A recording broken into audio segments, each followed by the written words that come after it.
Yeah, I'ma work through the struggle and hurt, cause I know my worth, and I gotta be first.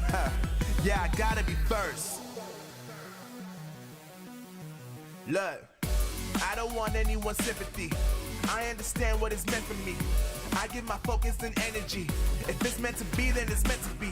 But mentally, I'm undefeated. They hear that and say I'm conceited. Like there's no reason. Like I don't beat them and come back again just to teach them that when you work under pressure, you reach higher measures. They'll try and bring you down, but you cannot let them, and only get better and focus on cheddar. Eye on the prize and you'll become a legend. Like, when I'm in the room, it's a red alert. You wanna compete, well, get better first. I got 10 toes in the dirt. Push through the hurt just to show them my worth. I'm the best. Yeah, I'm the best. I never stress. I know what's next. I'm who they test, like we playing chess. But I'm unimpressed, so now let me flex. Yeah, I'ma work through the struggle and hurt, cause I know my worth, and I gotta be first. Yeah, I gotta be first. They don't know what's gotten into me, how'd I turn pain into energy. Through all the struggle and hurt, remember my worth, and that's why I gotta be first.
Look at my shine with the glow. This is my time with it though.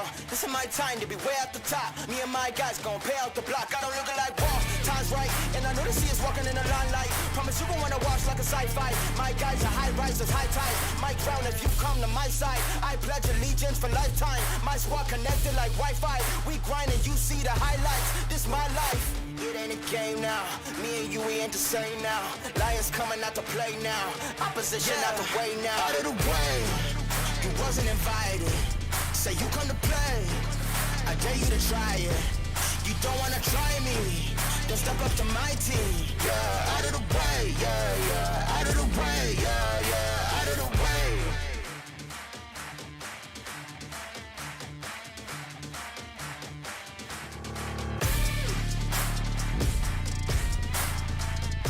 The Snapdragon Pro Series is brought to you by Snapdragon Elite Gaming, Monster Energy, and DHL.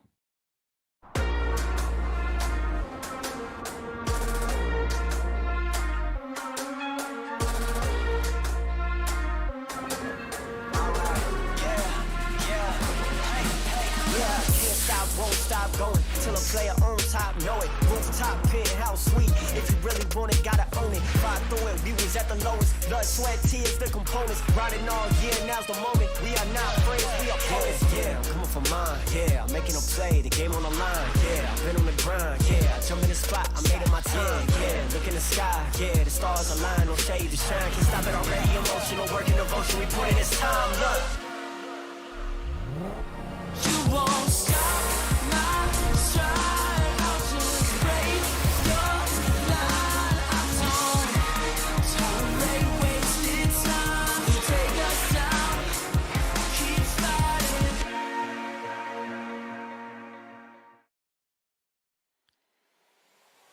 Good afternoon, good morning, and good evening, everybody at home. Welcome back to the Snapdragon Pro Series of Brawl Stars. We are, of course, in the EU and MENA region today, entering day 3 of our challenge season, and I am Ark, joined, of course, by Ready, Set, and Teddy on the casting desk. Ready? So are you? How are you feeling today, man? Feeling excellent. I'm so glad to be at the desk and getting into day number 3. We got some killer matchups today that I think are seriously going to shape our opinions about how the rest of this split is going to go. It has been a very interesting competition so far, Teddy. Lots of twists and turns along the way. What are your thoughts so far on the competition? How is it shaping up to be? I think it's everything we were hoping for, really. It's insanely stacked, and so far we've had some upset stories, some underdog stories. We've had our favorites as well, and I think things are just lining up for such an exciting season. It has been extremely exciting, and today is going to be no different to that. We've got a lot of teams stacked up, ready to go. We've had offline match between Reply Totem and FA Siege, where Reply Totem, again, continuously looking so aggressive and strong in this competition. They have yet to get a loss. Ready, Set. Yeah, I mean, they look absolutely unstoppable at this point, especially with the acquisition of Joker, I think has been the series game changer for them just now versus FA Siege. Played offline, of course, but still worth a recap as well. Pretty much a sweep all the way through by Reply Totem. And we've seen some pretty remarkable stuff from FA Siege so far. They even took a first set off of SK during our second match day, but kind of lost momentum a little bit. Reply Totem, though, they're kind of the final boss. Even they were able to take down SK, and honestly, I would say pretty good play by FA Siege, but Reply Totem still shines through. It was a huge win, wasn't it? That defeat that SK conceded to in day 1. Continuously looking so strong. In the cup stages as well, Teddy, Reply Totem were looking so fierce. I think it was 3 grand final wins, almost 4 actually in Cup 6, and they just seem to be the team to beat in this competition at the moment. Oh, definitely so. You know, at MSI, when I was talking to all the teams over there and the pro players from all region, I was asking them which team in the MEA is the strongest at the moment. It was very consistently Reply Totem that would be brought up. And I mean, we can see why. I feel like, you know, the addition of iDark Joker, it's been a couple of weeks already now, but it's just been such a nice refreshener for the team, and they've just, you know, risen to new heights. I think this is peak Reply Totem right now, and we're talking about a team that made it top 3 at Worlds. Yeah, exactly that. And, you know, they didn't quite make it through in Split 1, but Split 2, with that roster change of Story President stepping aside and iDark Joker coming into the mix, it has been a very, very different story, honestly, to see how they've been faring so far. And, yeah, going into day 4, I wonder whether they'll be able to keep that up, as it is, yeah, it's a lot to do, but they are doing it very, very well. But let's line up our next matchup to come. In just a minute as well, to see how the competition as a whole is shaping up, because there's a couple of teams, Teddy, that I've got to say are kind of like struggling a bit at the moment. I mean, Craze Clan, what's going on with that? They're right at the bottom at the moment. I think so far they have to be the most disappointing team of the season. Sadly. It's the 3rd day. Today they have to maybe, you know, get their first win, but it is a team we expected to come in hot this season because they've been doing so well. So you're also a team that's been on their peak here in 2022. But their results are underwhelming. I think they have 2 1-3 losses so far, including against FA Siege, which is, imagine on paper, they were pretty big favorites. So far, yeah, a bit disappointing. Another team that I think has had an underwhelming run is Baguette. You know, they qualified in Split 1, looked incredibly impressive, but so far, I mean, they've yet to win a set. Yeah, this is the thing, and that loss as well to Tribe Gaming, who we had a few question marks over, because obviously with that roster change with Lanan coming in, we weren't necessarily too sure already like how that was going to sit. And, you know, Tribe are, you know, 1-1 at the moment. Today's obviously quite a big day, as it is for many of the teams here today, because they want to be able to get out in front today. Are there any matchups that kind of interest you specifically today? Anything that sort of catches your eye that you think is going to be one to watch out for? Well, you mentioned Tribe, and I really want to see Tribe versus Queso go all the way, because we've seen consistent stuff from Queso. We've seen Tribe. We had the privilege of talking with Drage in an interview after the last match day, and Drage seemed to think that, you know, last month and a half, that was just kind of a fluke, right? Everyone has their off days was pretty much the general line of thinking. But it's only been a week since then, right? How much can happen in a week? Will Lina be able to bring some fresh air into this team and potentially help them take down Queso? Queso, really not a team to sneeze at either. They're very, very consistent, and Queso was able to take down the team that took down Tribe And of course, we're talking about Dogster Lobster. So I think this will be interesting to see, especially following up after the match of Dogster Lobster playing versus SK. We'll get a good test to see how the rest of this is going to play out.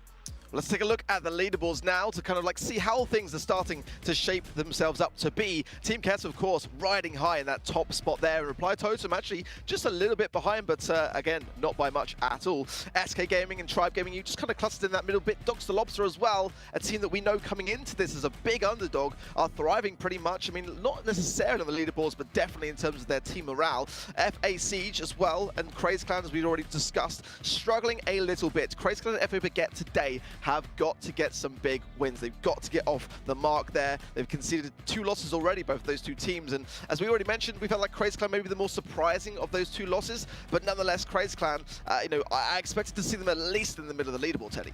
Oh, definitely. So if not on the top, really, like that would not have been surprising whatsoever. The results we see right now from them so far in this challenge season are much more surprising than anything else. But yeah, I mean, the sad thing is that, you know, Craze Clan is playing FA Baguette today. So one of those 2 teams is definitely going 0-3 at the end of the day.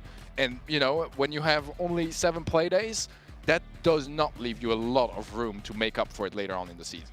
What I find really fascinating about today in particular as well is that we've got basically every team that qualified through Splits 1 Open Finals 1 facing up against every team that qualified in Splits Open Finals 2. It's kind of like a big mashup of all the best, you know, moments of those things. But at the same time, you know, we've got some grudge matches as well today from those splits. But I definitely want to see more from Craze Clan and FA Baguette. I think that in this competition, they are far from out at the moment. There's still time to recoup and regenerate themselves. But definitely at the moment, Team Queso and Reply Totem showing very little signs of slowing down, and that's a fierce threat, really said.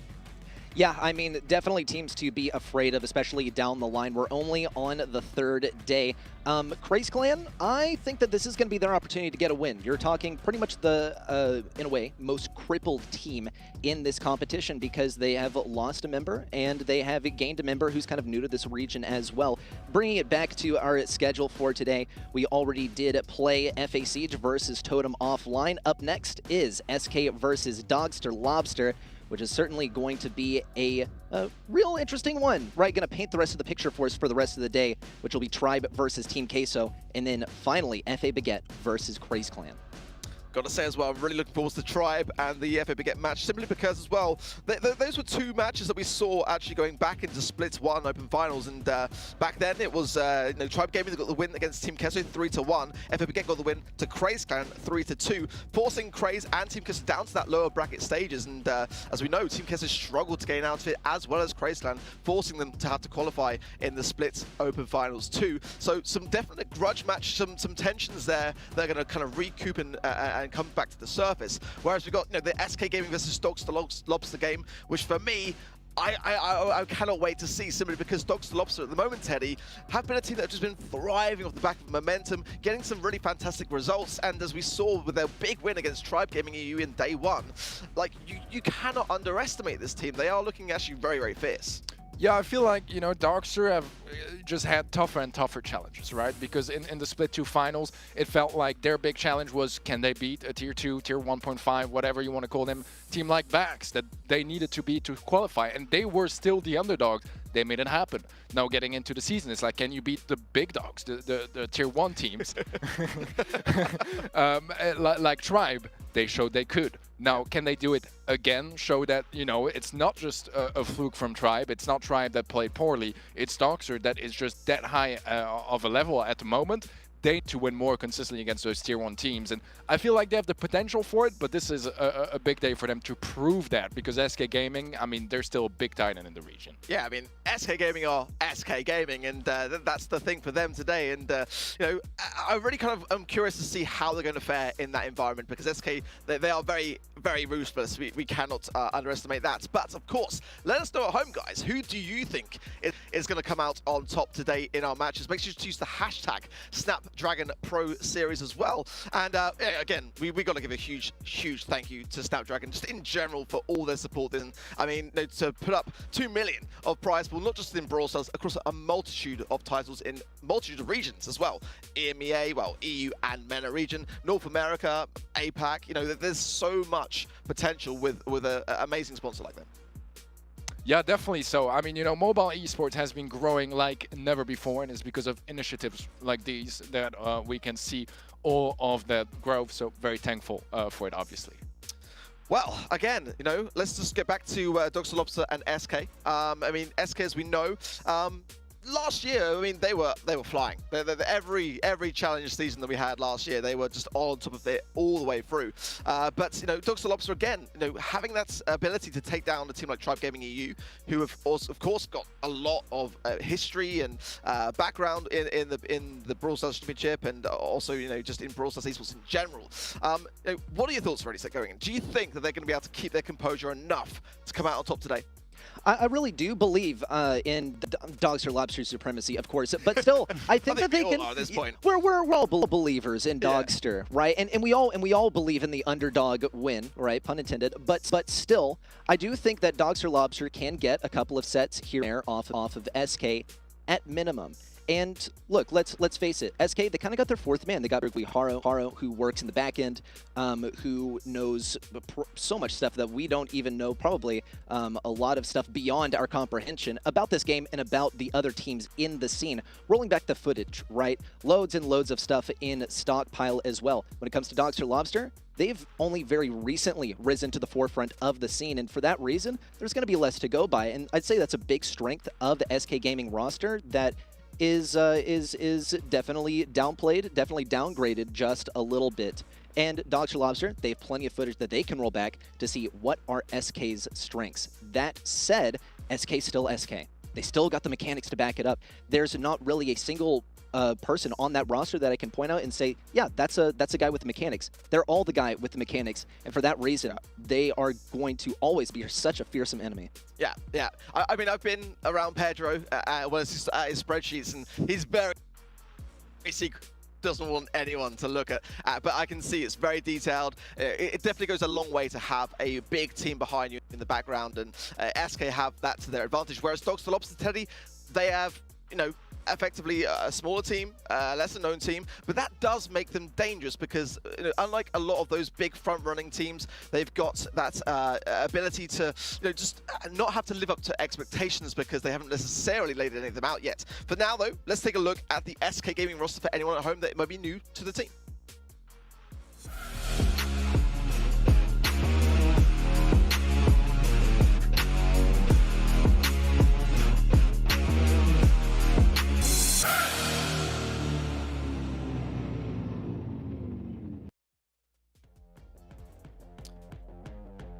Well, Semantic, iChaos, Guille, and of course, Pedro, Teddy.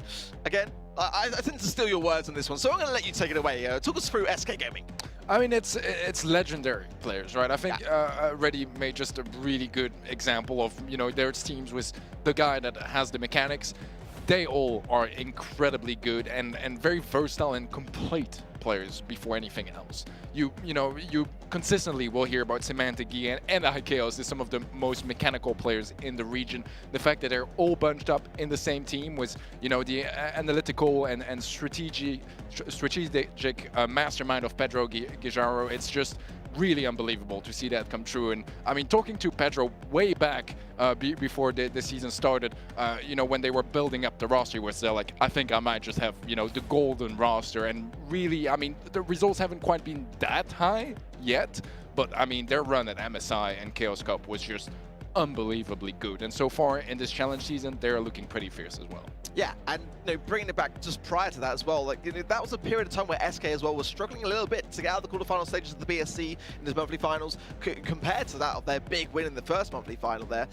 Definitely was a big way to come back. So they're still riding that momentum. Okay, they've lost one game so far, but they've got plenty of time still to make up for it, as we fully expect that they will. However, Dogster Lobster, again, a huge underdog and one that are performing exceptionally well. So let's take a look at their roster now.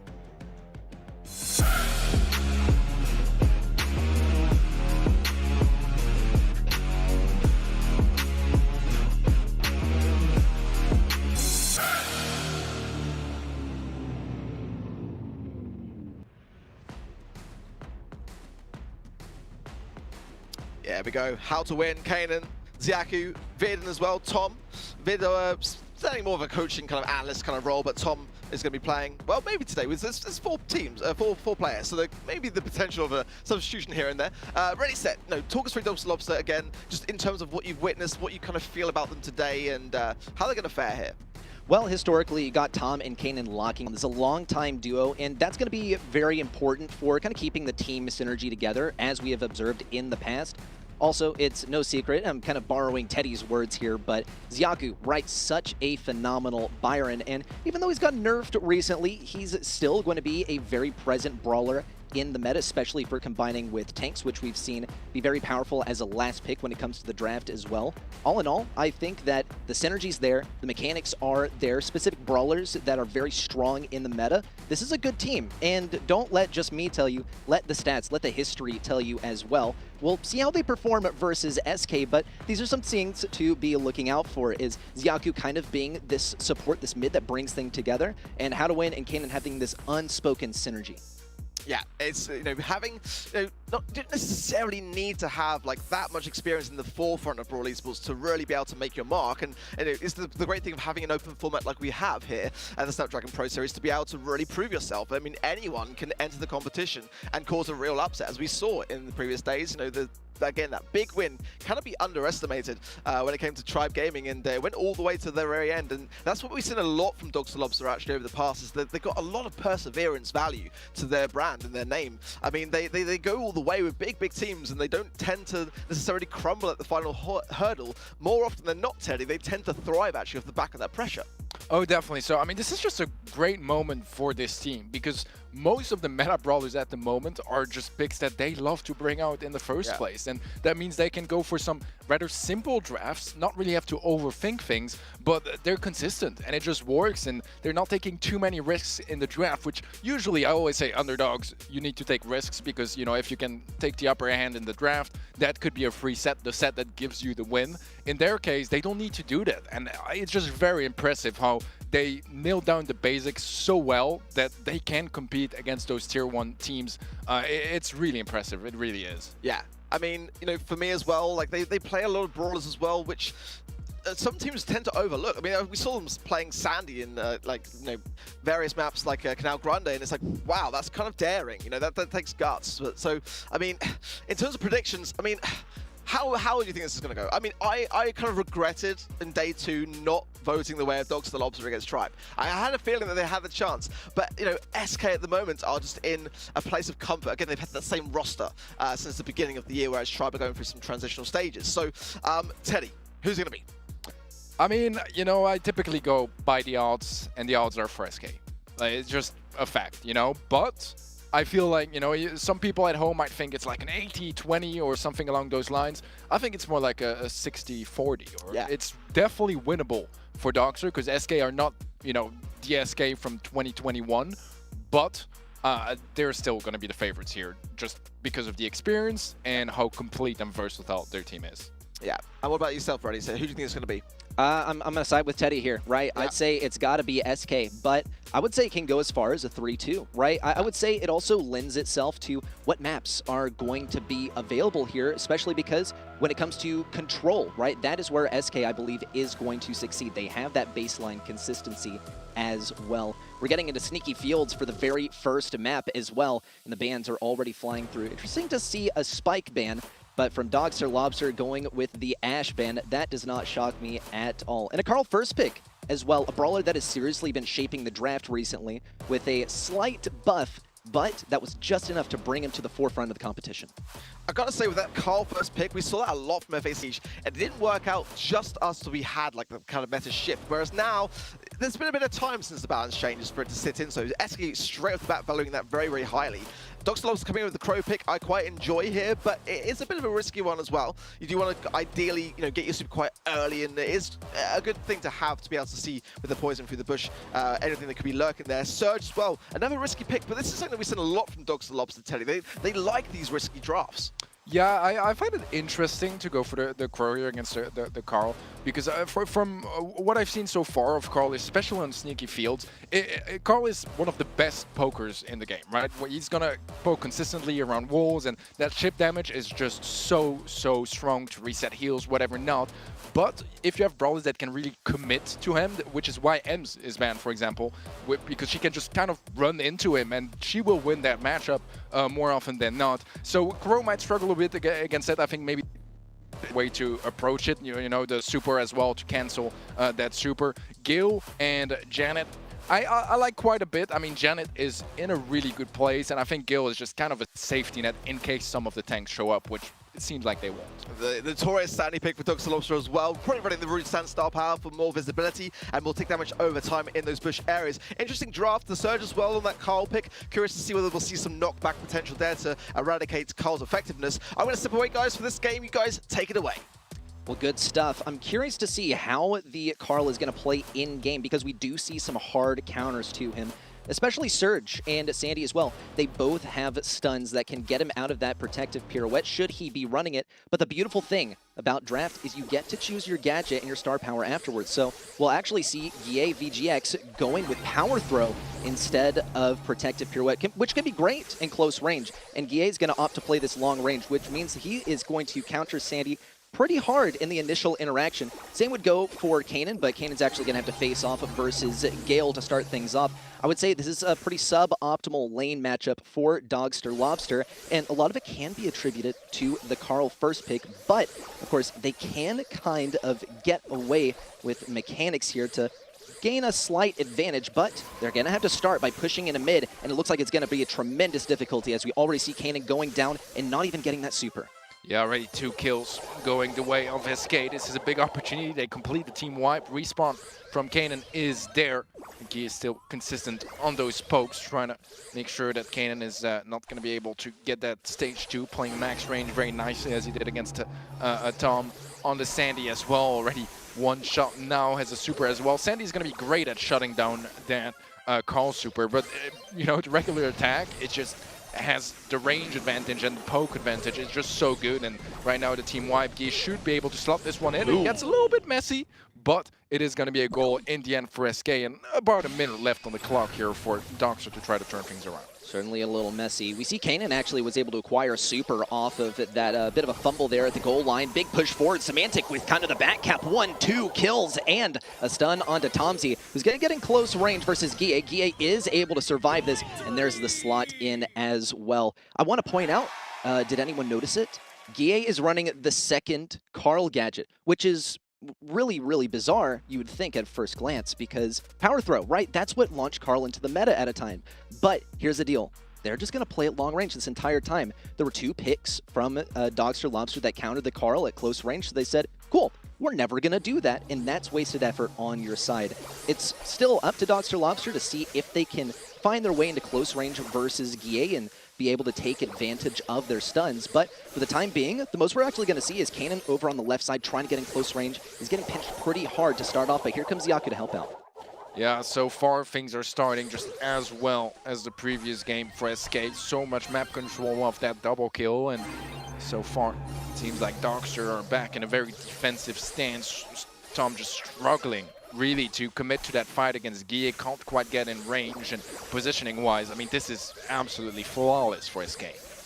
Yeah, seriously textbook here. I mean, they have not given up positioning on mid even once, and when they did allow the enemy to walk in a single time, Semantic was on the back line, and he had 1, 2, 3 supers, entire team wipe. We also see Tomsy trying to hide in the corner of the goal, but he's not going to be able to escape the super from iChaos. A pass over to the left, Semantic runs down the clock just a little bit before slotting it in, and that is really a bad sign. If you cornering the ball in that corner here on Sneaky Fields is not enough to slow things down enough to get a good defense, that's going to be a bad time. But we see Zyaku also getting taken down by the super by Guille. He's the one person who doesn't have a stun. He's the one person who's going to get super by that. Here comes the first Sandstorm, though, and this can gain a little bit of positioning, especially for Kanan. It's going to be super important because he's still on level 1, and we're under a minute left in the game.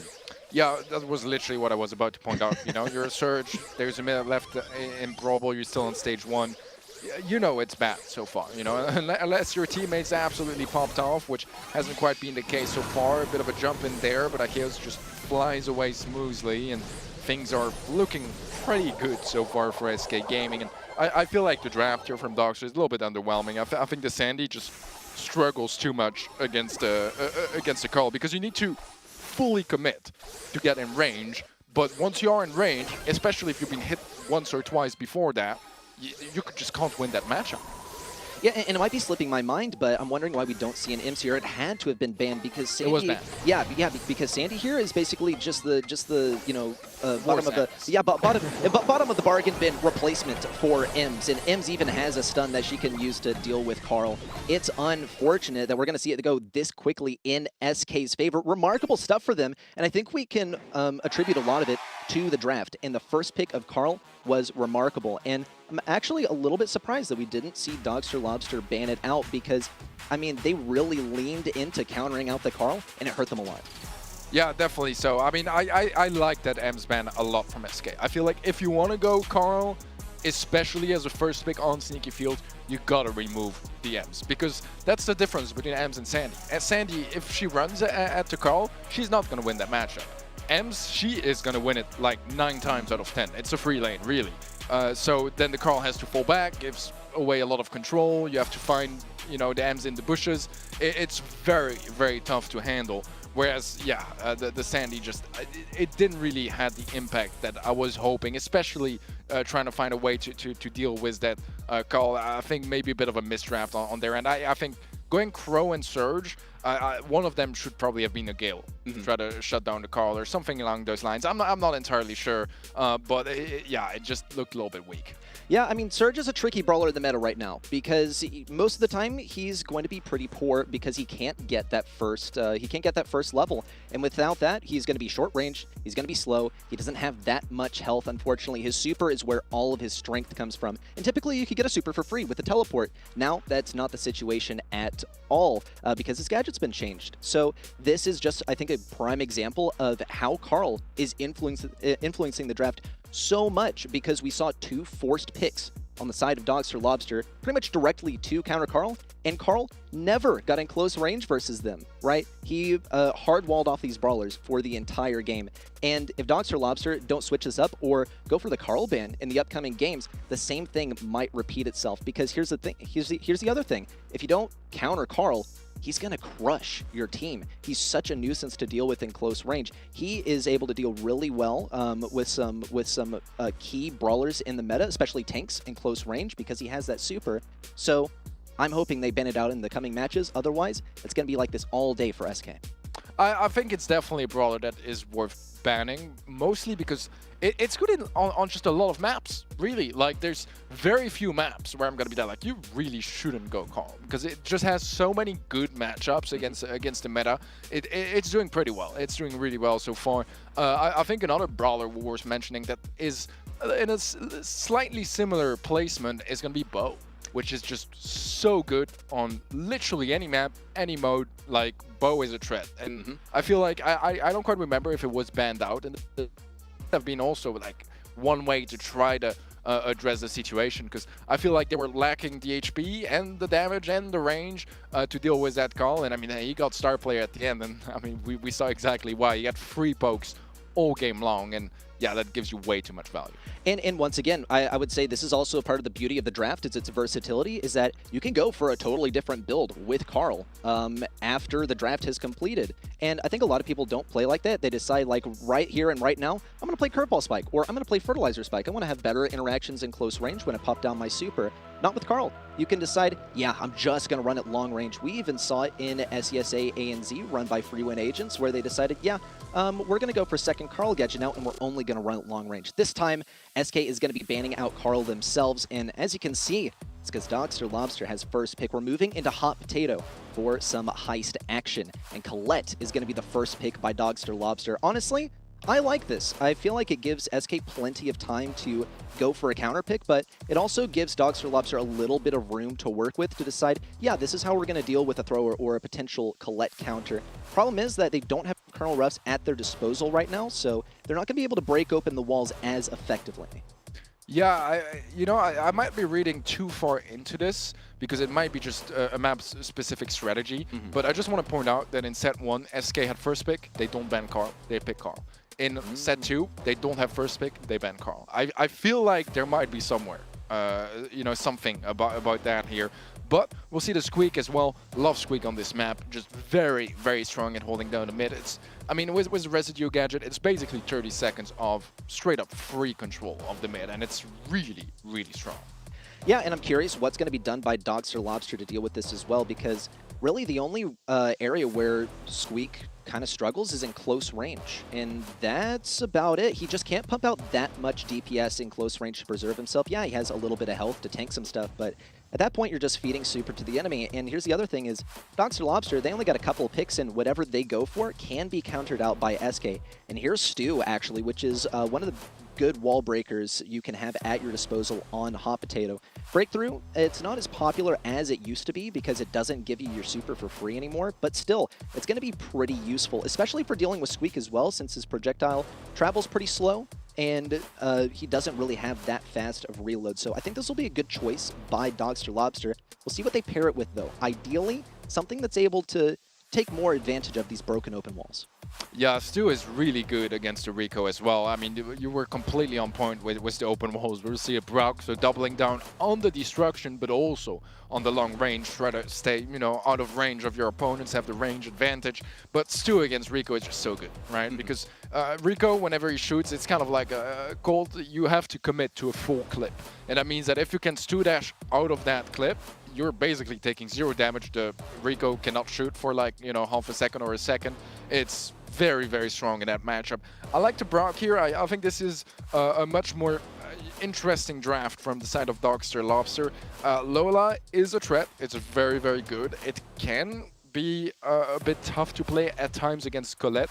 I think it's about, making sure that you're not in her line of sight when you have her ego stacked onto you against the Colette. Because if the Colette has a super and is able to just get that big value, it's very, very good. But overall, I do still slightly prefer this draft from SK. Just feels a little bit more consistent. But on the side of Dogster Lobster, if they're able to open the map up very nicely, render the Rico as a little bit less of a threat, I think they might have the upper hand here as well. So it's going to be about, for SK, try to win this game or this set before it gets to the stage where the map is completely destroyed and Dogster might have the range advantage. Yeah, I almost expect Tom on the left side to go for a lane switch once things have been broken open on the left side, because it's going to be very difficult to do versus iChaos. iChaos is always going to be staying at range. And if Tomsy tries to get a little bit close here, then we'll see just some ricochets by Ricochet. Isn't that what he's all about? On the right side, though, Guille has managed to push through. Kanan went down for a moment there. And a little bit of damage trickles onto the safe. Big push in by Kanan. And iChaos picks up a kill onto Tom on the left side. Already a super to get a little bit more damage off the safe. Kanan on his last legs gets taken down as well. SK all three standing. Dogster Lobster's kind of getting staggered as well. And we don't see a lane switch by them either. It doesn't seem like the wall break has been that useful on the right side. And it hasn't helped Kanan too much to deal with the ego either, which I find fascinating. Down goes the ego though, but still SK Gaming keeps on reining in this damage with no end in sight. I mean, this is all SK so far. I don't even remember seeing a single kill from Dogster until now. I mean, there may have been like one or maybe two, but really, I mean, just look at the control. They've been sitting in the mid. Every time they get a kill, that's some free damage on safe. And if you don't take down any of the lanes, there's just no openings for Dogster to try to turn things around. Kanan hasn't had the chance to use a single super on safe yet, gets absolutely beamed. I think this might very much be the first skill of the game that goes the way of Dogster Lobster. And the only result of it is one Brock Rocket onto the save. That's literally all they got out of it. At last, the Colette Super connects as well, but it's still over 40% lead in favor of SK Gaming. Another Colette Super came starting to pop off a little bit more, but Shaku might just get cleared up. Yeah, only gets 2 rockets to connect off that Super, and that's definitely not the value they needed. I'm a believer in Dogster. I think that they'll be able to get some more damage off on this safe. It's going to come down to whether they can force things out of mid. They've done it before, but it took them a whole lot of time to do it as well. A lot of walls have been broken open. Not too much movement on the side of Dogster Lobsters as well. No sign of pushing in. The last residue also slowing down Xiaku. And it looks like this one is a done deal. Still, a pretty decent amount of damage done by Dogster Lobsters in a single push. Meanwhile, SK, it took him an entire game to get that trickle damage in there. I think if Dogster Lobsters are able to channel the wall break just a little bit better off the beginning of the game, then we could see a win by them in the next game. I believe that there could be some lane switch-ups as well. I think one of the main things that slowed down the pace of the game a lot was iChaos on the left side, just consistently getting good chip damage onto Stu, who could do nothing in that matchup. I mean, really, Dogster Lobsters, they started playing like, you know, a minute and 20 seconds into the game. Oh, yeah. Like, until then, they were getting spawn trapped and stomp and got like 60% damage onto their save. So it was a bit of a nightmare game, and I agree. They only got one push, a short one as well, and they got a decent bit of damage off that. But still pretty underwhelming so far. I have to say, 3 games in a row now going the way of SK Gaming, and I mean, if the pace just stays the same way, it might be a very short series, ready, because I don't feel like we've seen that many signs of life from Dogster. Not a single push in Brawl. They were always just stuck in their goal, trying their best to defend, never got the slightest opportunity. This is the first time now where they actually have somewhat of a lead in the game, and I mean, we'll have to see for how long that lasts, because that Squeak Super, yeah, it's literally gonna turn things around alone. It's going to be very difficult to deal with that. We see Guille actually throwing in yet another residue as well. Semantic, Guille, iChaos all switching lanes as well. iChaos going for the one with more walls, which totally makes sense. And this might be one of the first lane switches that we've seen for the entire game. We do see Xiaku switching on the left side. It's not going to do him too many favors versus Guille, though, because the control from this brawler is remarkable. Down goes Kanan as well. And SK Gaming at this point are just farming. They're hanging out at mid. They're holding onto this position as long as they can, because that is where their strength comes from. Not only in this comp, but also as a team. They can always muster some good control. But a good push from Dogster Lobsters will mean everything for them. A great pinch on the right side between Semantic and iChaos. Another great pinch on the left side onto Xiaku. Kanan kind of going in for a mission as well. Is he going to be able to get any damage off of that gadget? Doesn't look like it. Kind of tragic as well, but still a 2% advantage. 30 seconds remain, and Tomzy actually does manage to get a kill on the left side as well. If Xiaku can profit off of this and keep SK Gaming isolating all of their attacks on a single brawler, they will be able to hold out until the final few seconds.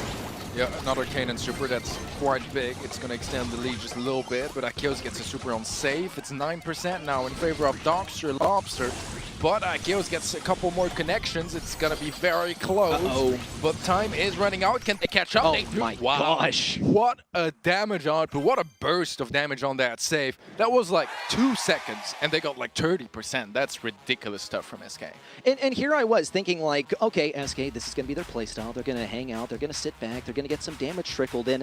But they showed us what their brawlers were capable of in the last few seconds when it came time for a clutch as well. And that is why they hang on to the mid position for as long as they possibly can. Because if you're constantly running in and dying, yeah, sure, it'll keep the enemy back. It'll keep them from walking straight forward. But eventually, they're going to make their way towards your safe if they're expending their ammo carefully. And look at the kills on the side of SK Gaming. I feel like this perfectly reflects the playstyle of both teams. SK playing control, Dogster playing more aggressive as well.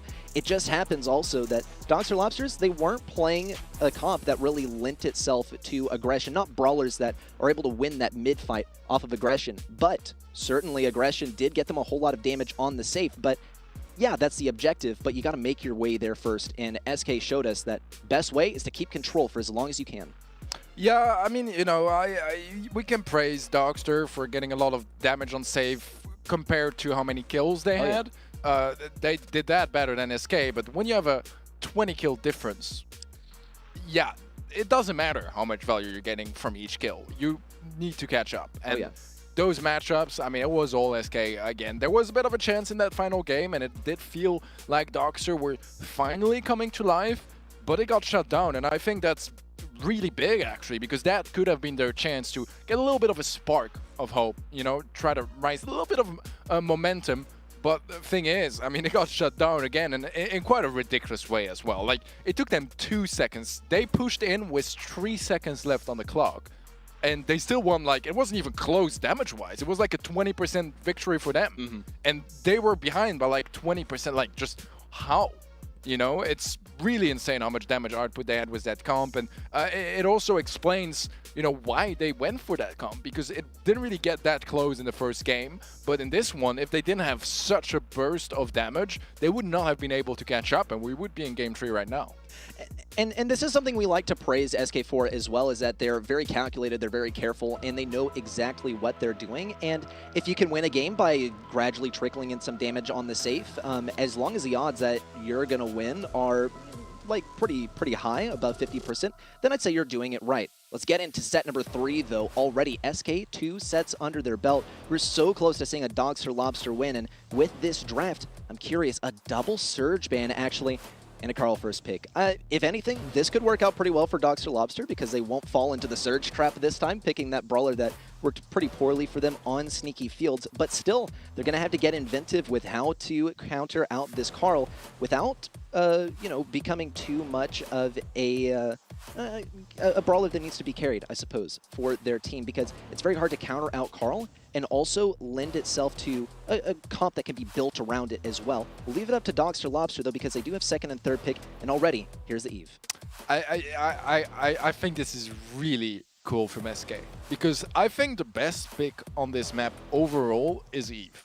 But it doesn't get banned outright. But instead of going Eve, they go Carl, which has a fantastic matchup against Eve, because you can take care of the hatchlings and keep her at range at the same time. Up close, you're probably winning the matchup more often than not. It's just a really, really good matchup. And yeah, I like this a lot. Janet is a bit of a threat as well in this map, for sure. Yeah, I like this from Dogster Lobster. I think they have, you know, the best answers they could come up with, but it still feels like it's SK that's on the reins when it comes to the draft, because now we see the Ash Byron, and I'm all down for it. This is definitely Pedro Guijarro pulling the strings, because Ash, I think, was going to be an amazing last pick for Dogster Lobster, and now it's been snatched right out of their hands. Now, SK is running a little bit of a risk because a pretty good tank counter could be run here, but already Gale has been eliminated. Jean, also one of Carl's biggest counters, has been eliminated. Jean's going to win that close range matchup versus Carl every single time. He's able to stun Carl out of his super. And there's the Frank as well. Interesting stuff. Frank is going to be great versus Carl in close range. He's going to be able to survive basically everything. He is going to be great versus Ash in close range as well. Here's the problem. Frank, he's hard to play around. He's hard to synergize with as well. And this, I think, is Dogster Lobster, once again, completely being, in a way, almost hypnotized by the Carl. Its strength as a first pick is just remarkable. And we see from the brawler bans, SK has leaned into this 110%.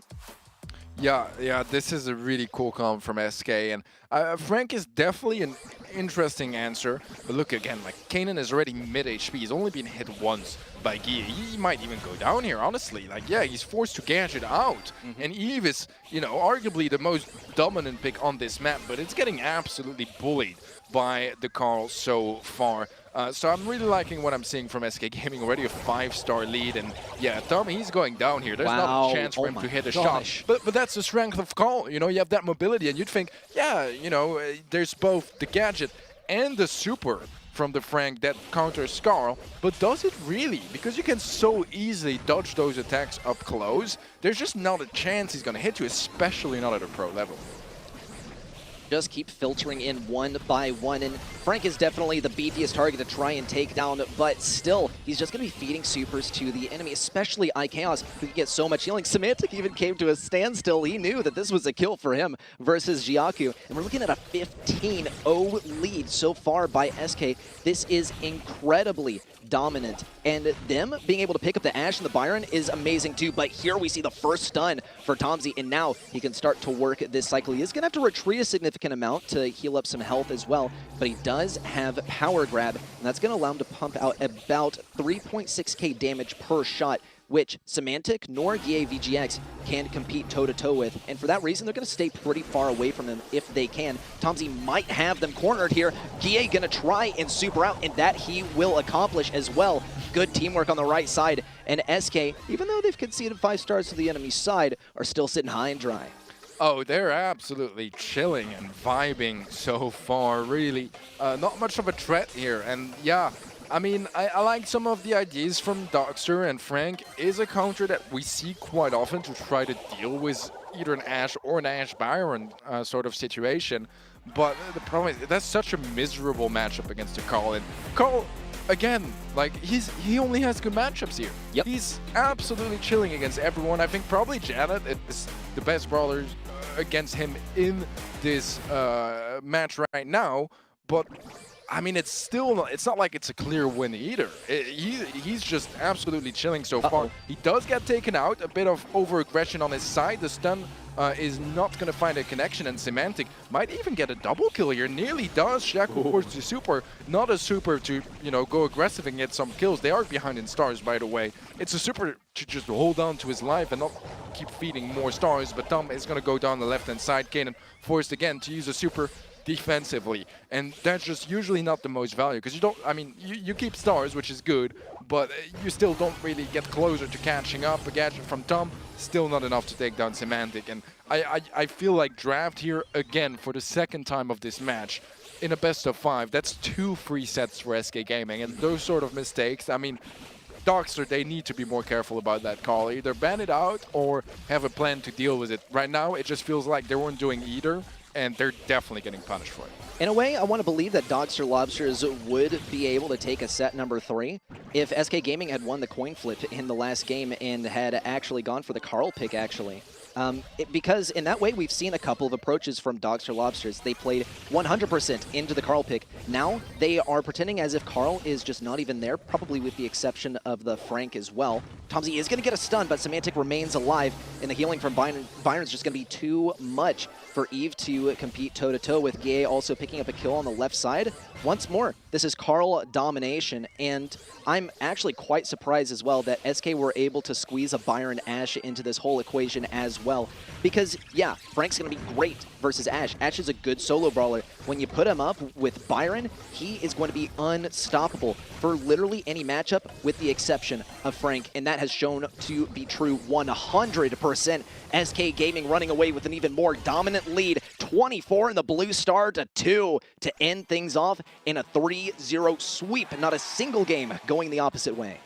Yeah, this was just incredibly solid all around from SK Gaming. And I mean, you know, I'm really the type of person that believes that you can win in most draft situations. Even if you have a bad matchup, it's still winnable. Yeah, this did not feel like it was winnable for Dogster just from the get-go. They were absolutely outdrafted. And I just want to point out again the cleverness from this comp from SK. So they have the call first pick, which you need a response on the other side, right? You need to find a way to deal with it. They tried something out, maybe not the way I would have gone. I mean, I knew from the get-go that Eve was just not going to be the way to deal with it. Janet I liked more, but then they have 2 picks in a row on the side of SK. They go Byron and Ashe. And again, that's the sort of comp where you need probably 2 brawlers to deal with that, because otherwise, like, it's just going to slip through and completely demolish you, especially in a game mode like Bounty, where, you know, it's not like Hot Zone or something where the Frank can just sit in defense and they have to run into your range. Here, like, he's trying to chase you. Every time he attacks, like, he's going to be slowing down, and unless he uses a gadget, which he only has 3 of, unless he uses a super, even then, chances are there's a chance, you know, for them to just get out of there because of the ridiculous movement speed that, you know, with Rage, the Ashe is going to get. The Byron should really never be in range of the Frank, and Carl has so much mobility as well to deal with that. So it really felt like a free set, and we've had 2 of these in the last 3, and I think there's just no chance of winning a match when you're facing SK Gaming and giving them so many free sets. In a way, I want to attribute it to the brains of PJ Guijaro, but to also the rest of the team as well for being able to execute it so beautifully. Guille, in particular, always on that Carl, making such a good use of it as well. Just great stuff, I think, and hopefully the other teams have been watching. Yeah, scrimming, of course, you want to get warmed up, but watching this one carefully and maybe a little bit fearfully and cautiously as well, because you cannot let the Carl slip through the cracks, because look at what he did to the draft. Oh, definitely. So, I mean, especially against a Dogster Lobster that have had a fantastic last couple of weeks so far, qualifying for monthly finals for the first time ever. May I add, qualifying obviously for the challenge in a big underdog situation as well. And then the win against Stripe, a 3-2. I think they lost against Team Queso 2-3, but still, like, I mean, if you take 2 sets in a best of 5 against Team Queso, you've had a good match, you know? Like, even if it's a loss, this is a statement here from SK saying, like, okay, we take you guys seriously. We've, you know, looked into your guys' rafts. It seems like Carl is the answer to most of the problems here, and it was just so incredibly dominant.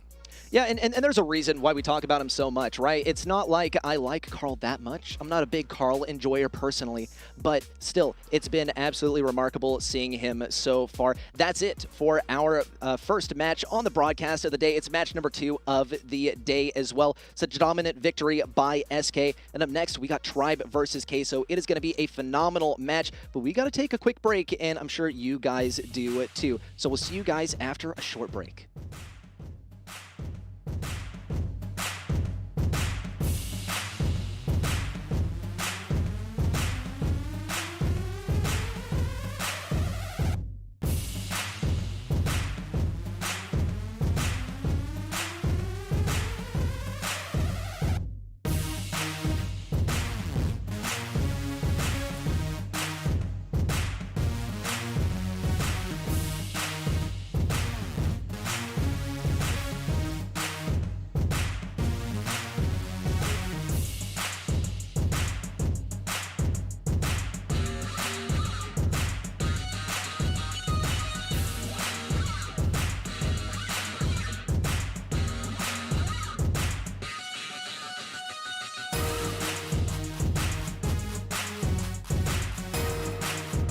The Snapdragon Pro Series is brought to you by Snapdragon Elite Gaming, Monster Energy, and DHL.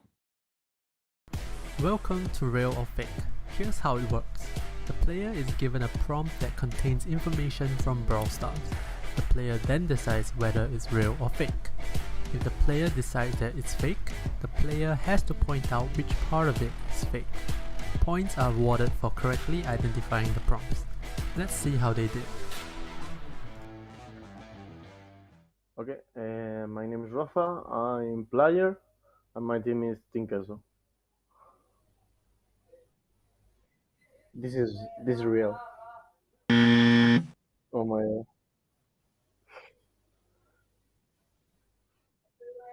god. Yeah, this is real for sure. This is real. Okay, I need to. I just look in the 700 damage. Okay, I didn't read it. Oof. It's fake. Yeah, the icon is fake.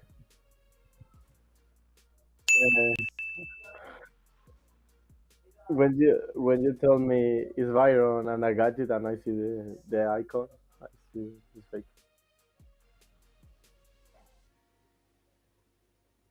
This is real. Wow, how? Based on duration. Oh my god, I didn't see it. Yeah, I know. I didn't read the last. I know it's like, wow, really bad.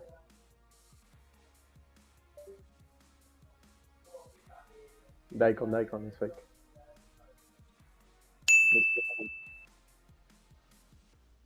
Yeah. Two things. Thank you, Sus. I'm not too clear about the second, but I think is the time. It's not 3 seconds. Yeah, the icon and I think it's not 3 seconds to that gadget. It's not the name. Oh my god. This is too. This is too hard.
Welcome back to the Snapdragon Pro Series for Brawl Stars. We are in day 3, and it has not disappointed us. We have had, yet again, some upsets along the way. Big sweep so far today. Reply Totem still looking very strong, and SK as well. On fire, absolutely on fire. I mean, Dogster Lobster have had their day, but it was not today, really. So that was phenomenal. SK were looking very, very fierce. Yeah, kind of a little bit of sadness I felt around the world as well for all the Dogster Lobster fans who were hoping that they were going to be able to show some serious stuff versus SK, but in a way, I think they did. That was a very serious approach, but I think really it all came raining down with the pick of Carl. It was just so tremendously difficult to conquer, and maybe we'll see Dogster come back from that in the coming weeks, but you also got to consider as well, this is SK, right? The Carl's not the primary enemy here. It is this phenomenal roster, and so far, SK is looking ridiculously good, and so is Dogster, right? Yeah. Gotta give a little respect to the guys as well, but it is their second loss so far. Yeah. Well, we'll be back with them in day 4, but for now, let's line up our next matchup as well. We've got Tribe Gaming up against Team Queso. Now, you know, let's bring things back just a little bit to when we saw, you know, Queso going into like the MSI. They beat Tribe Gaming in the finals in the BSC, and they've had so much momentum off the back of that. They haven't had a single loss yet in the Snapdragon Pro Series, Teddy. I mean, whereas Tribe have had some transitional moments with bringing in Lenon, which is not a bad player to bring in at all, but there is definitely some time to kind of adapt towards having that new roster, right? Oh, definitely so. I mean, you know, you have teams like Reply Totem where they bring a roster change and somehow that seem to have fixed all of their problems. I don't think it's quite been on that level for Tribe so far. They're not looking bad whatsoever, but it's a little bit more rough around the edges. Some of the synergy needs to be built back. They have experience, as you already mentioned, playing with him in the past. They played the off-season of the end of last year and beginning this year together. Yeah. But still, you know, competitive is very, very demanding, and that synergy takes time. Yeah, I mean, they actually won the Queso Cup, didn't they, back at the very beginning of the year together. So, and I did like watching their synergy right at the beginning of the year, and then obviously things went their separate ways, and we saw Lenon go over to STMN, and now coming back to kind of where he originally started. This is a big day for Tribe because they had some momentum going into day 2 with that big win up against Crazy Clan, and we were kind of unsure how that was going to go, but it worked out well for them. And if you're not sure of the roster for Tribe Gaming EU, let's take a look at it now.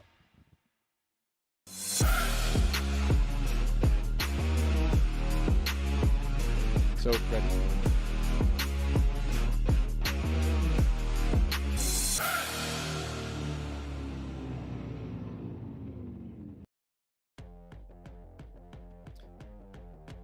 Yoshi, Drage, and Tom, but Lenon there as well, and I have a feeling that it's going to be Lenon playing today, probably not Yoshi. Yoshi's, I think, stepping out of the playing side for just like a period of time, for maybe like the month. I'm not really too has been so far, but that makes a lot of sense to me, Teddy, because ultimately when you bring in someone new to the roster, like, it's very important to gain that synergy and to work on those weaknesses at a time when it's kind of better to do it in the season. Yeah, the most stable duo also obviously is going to be Drage and Tom, right? They've been playing together for a very long time, longer than with Yashi. So they're kind of the foundation as well. You're never going to be, you know, subbing out Tom in this sort of situation because he has just a very different role inside of the team. But yeah, it's probably going to be Yashi on the bench and Lena in the action. And I mean, I'm down for it. I'm a big Lena fan, but I'm also a big Yashi fan. So I miss seeing him playing too. Well, I'm also a big Team Queso fan as well. Let's take a look at their roster now.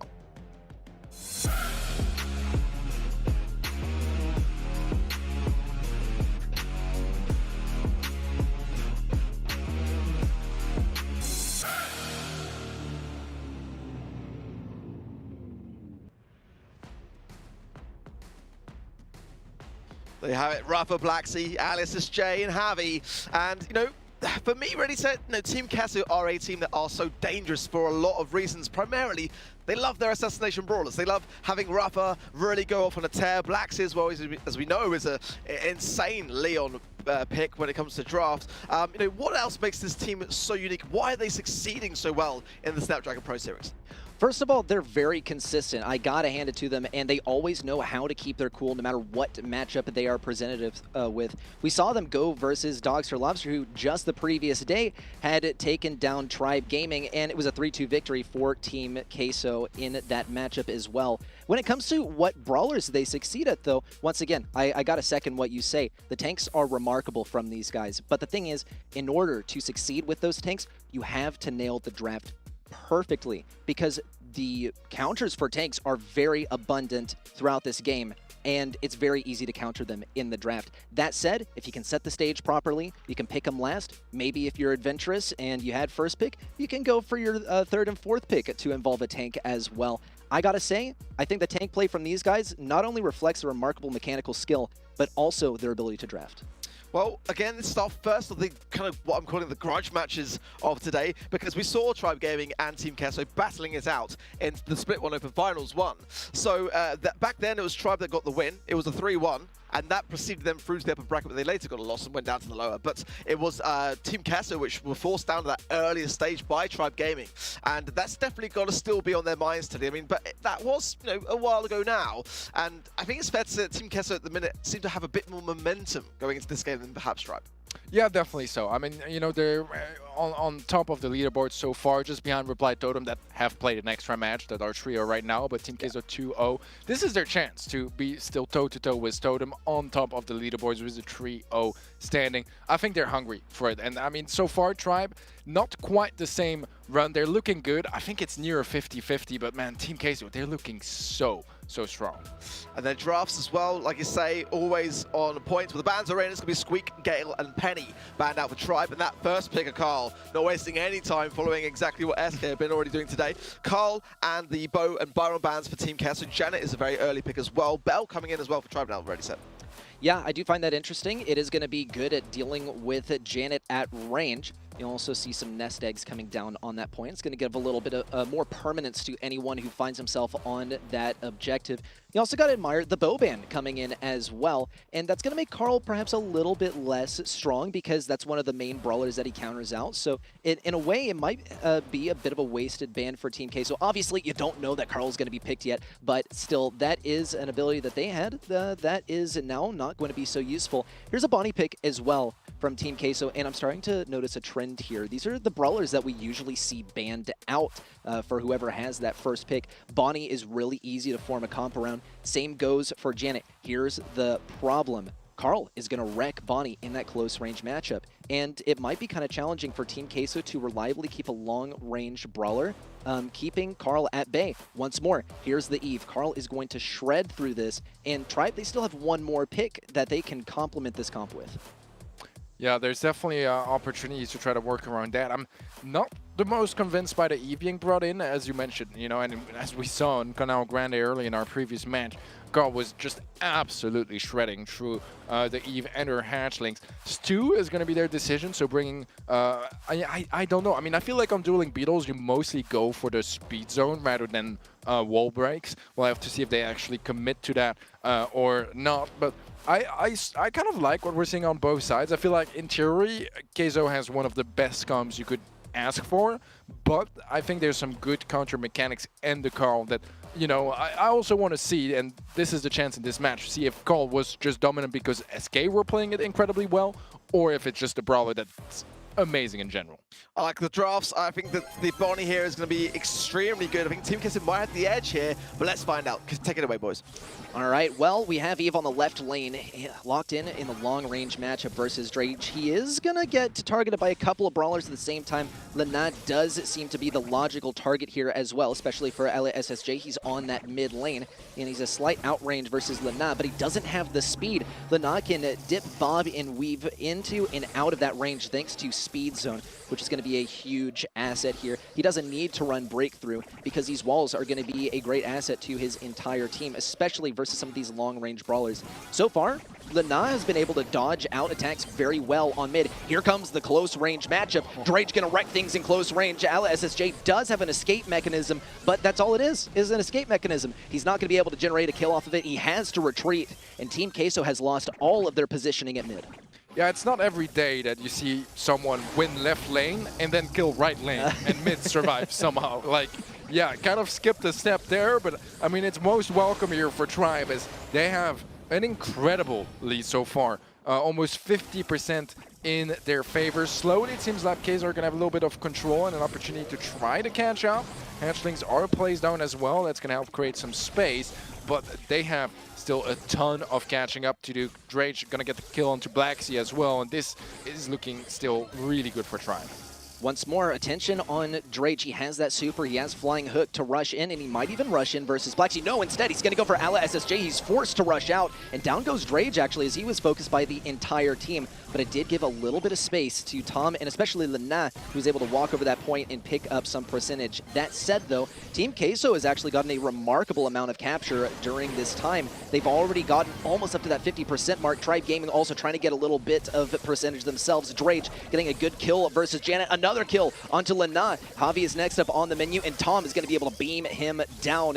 And things are looking so dominant for Tribe Gaming at this rate. But Team Queso is about to be a three-man roster once again, as two more trickle up to mid and get very dangerously close to matching Tribe Gaming's percentage. Yeah, this is the first moment where I feel like Team Queso are actually starting to really be a threat here to Tribe, as they were only about 10% behind. Ali is very low HP, gonna have to go for super, but so far no opportunity to find any kills off it, so that means he's gonna be coming back quite low HP to the mix, sitting on just 400, and in a 1 versus 3, you're just not gonna win that. And I think this is one of the problems with Janet, like that's, you know, fundamentally flawed in her design, is at times when you use her super, it's like you're dead, because you're not doing that much damage, and you're just not present on the map. You're not there to be capturing the zone, you're just not on your lane anymore. And that means a free opportunity to push up, go more aggressive, and that was the perfect example of that.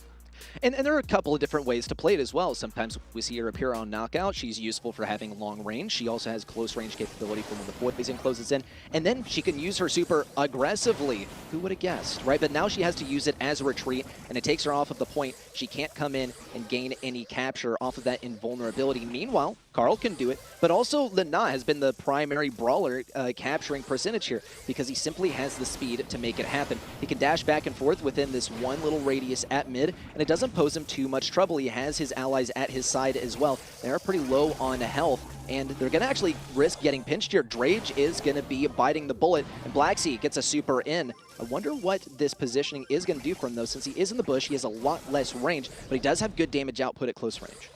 Yeah, one of the big challenges with Bonnie, or rather Clyde, I believe in that form, is going to be the reload speed, which is incredibly low. Yeah. It's amazing when you jump onto someone and you're full ammo and all that, but when you have to reload and the fight takes a while and you're playing at max range, it's really, really challenging. Javi is marked, he's going to be very low HP. Lenan does get absolutely beamed down by Ali SSJ with the Gadget as well, tanking a couple shots. Eventually here, Black Sea should be able to get a nice double kill, and this is a complete night and day difference so far. As Team Queso, they have a big lead now and so much more control than in the previous game, where it kind of seemed like they struggled to get any sort of control. This time around, it's just a completely different story. Yeah, this game has been fundamentally different, even down to some of the abilities brawlers are using. I mean, we take a look at Blacksy here. He's popped a super twice during that game, and that has given him so much value. A kill onto Drage as well, making use of the cannon form too. Also, hitting his shots at mid.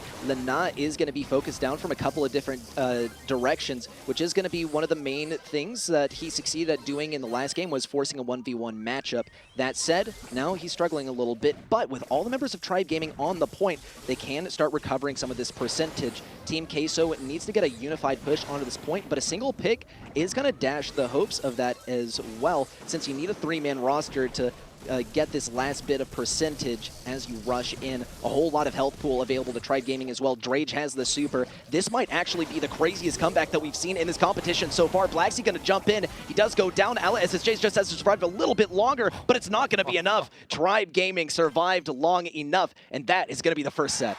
Man, that was crazy from Tribe, because I was a little bit scared, because to be honest, Team Queso, they had 3 brawlers that had abilities to get to the zone, right? They have the Eve jump, they have Janet that can fly into the zone, they have Bunny that can also jump into the zone, so a lot of ways to get access to that point, and just, even if you get 2 or 3%, when you're at 92 and you have a lead like that, you don't need a lot of those scenarios happening to actually win the game.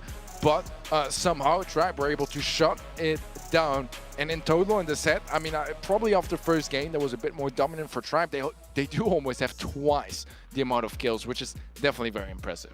And in a large way, I think this was just simply playing the control game, right? You're playing with long-range brawlers. They don't have a lot of health. They got a good damage output. They can throw out some minions with health. They're going to be destroyed by Carl, but that's a wasted attack, right? It's not going to be enough to get you to stay on that point, especially Lena dashing back and forth the entire time. He's not just avoiding damage. He's taking a considerable damage, but he's recovering it with Gassy Heal, and that is what's allowing to stay there for so long. Yes, and he can also dash back as well, help get some lane pinches while he's in that aggressive position. I think great play by Tribe in the first game, a little bit shaky in the second game, as it was pretty evident that Team Queso had adapted to the situation. And they're also playing with, arguably, as you said, best brawlers in the game. These are the 3 brawlers that we often see in the bans, at least as of a couple weeks ago, or maybe even 1 week ago before the balance changes. These were the de facto best brawlers, but Eve gets countered pretty hard by Carl, as we have seen. Here's Carl pick once again. Yeah.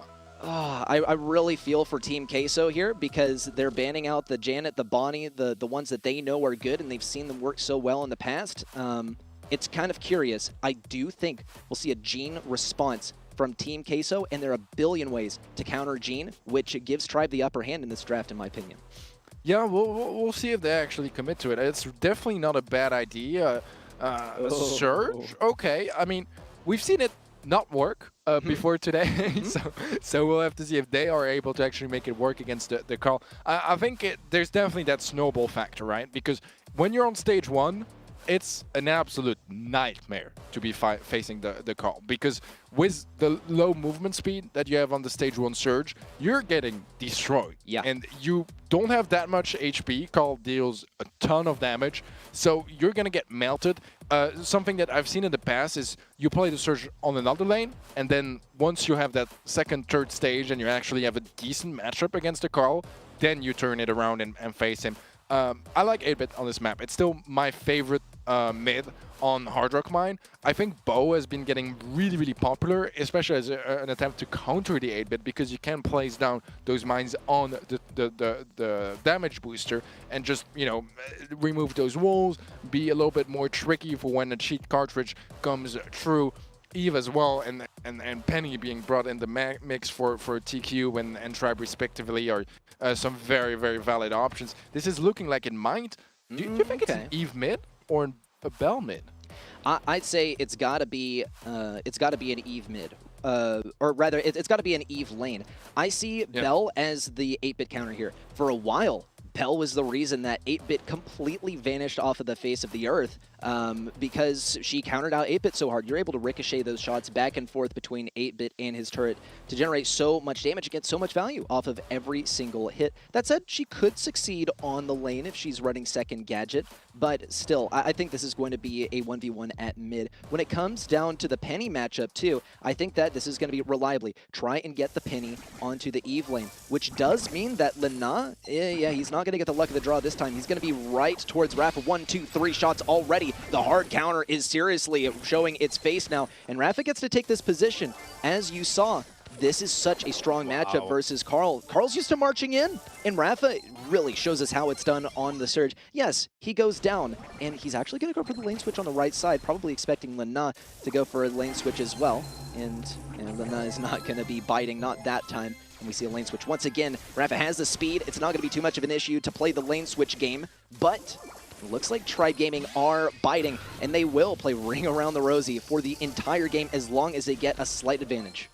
Yeah, I just want to come back to that early start here from Team Queso and how cool that was. Because I mentioned earlier, you know, very often you're going to be trying to avoid those tough matchups until you get to that second or third stage.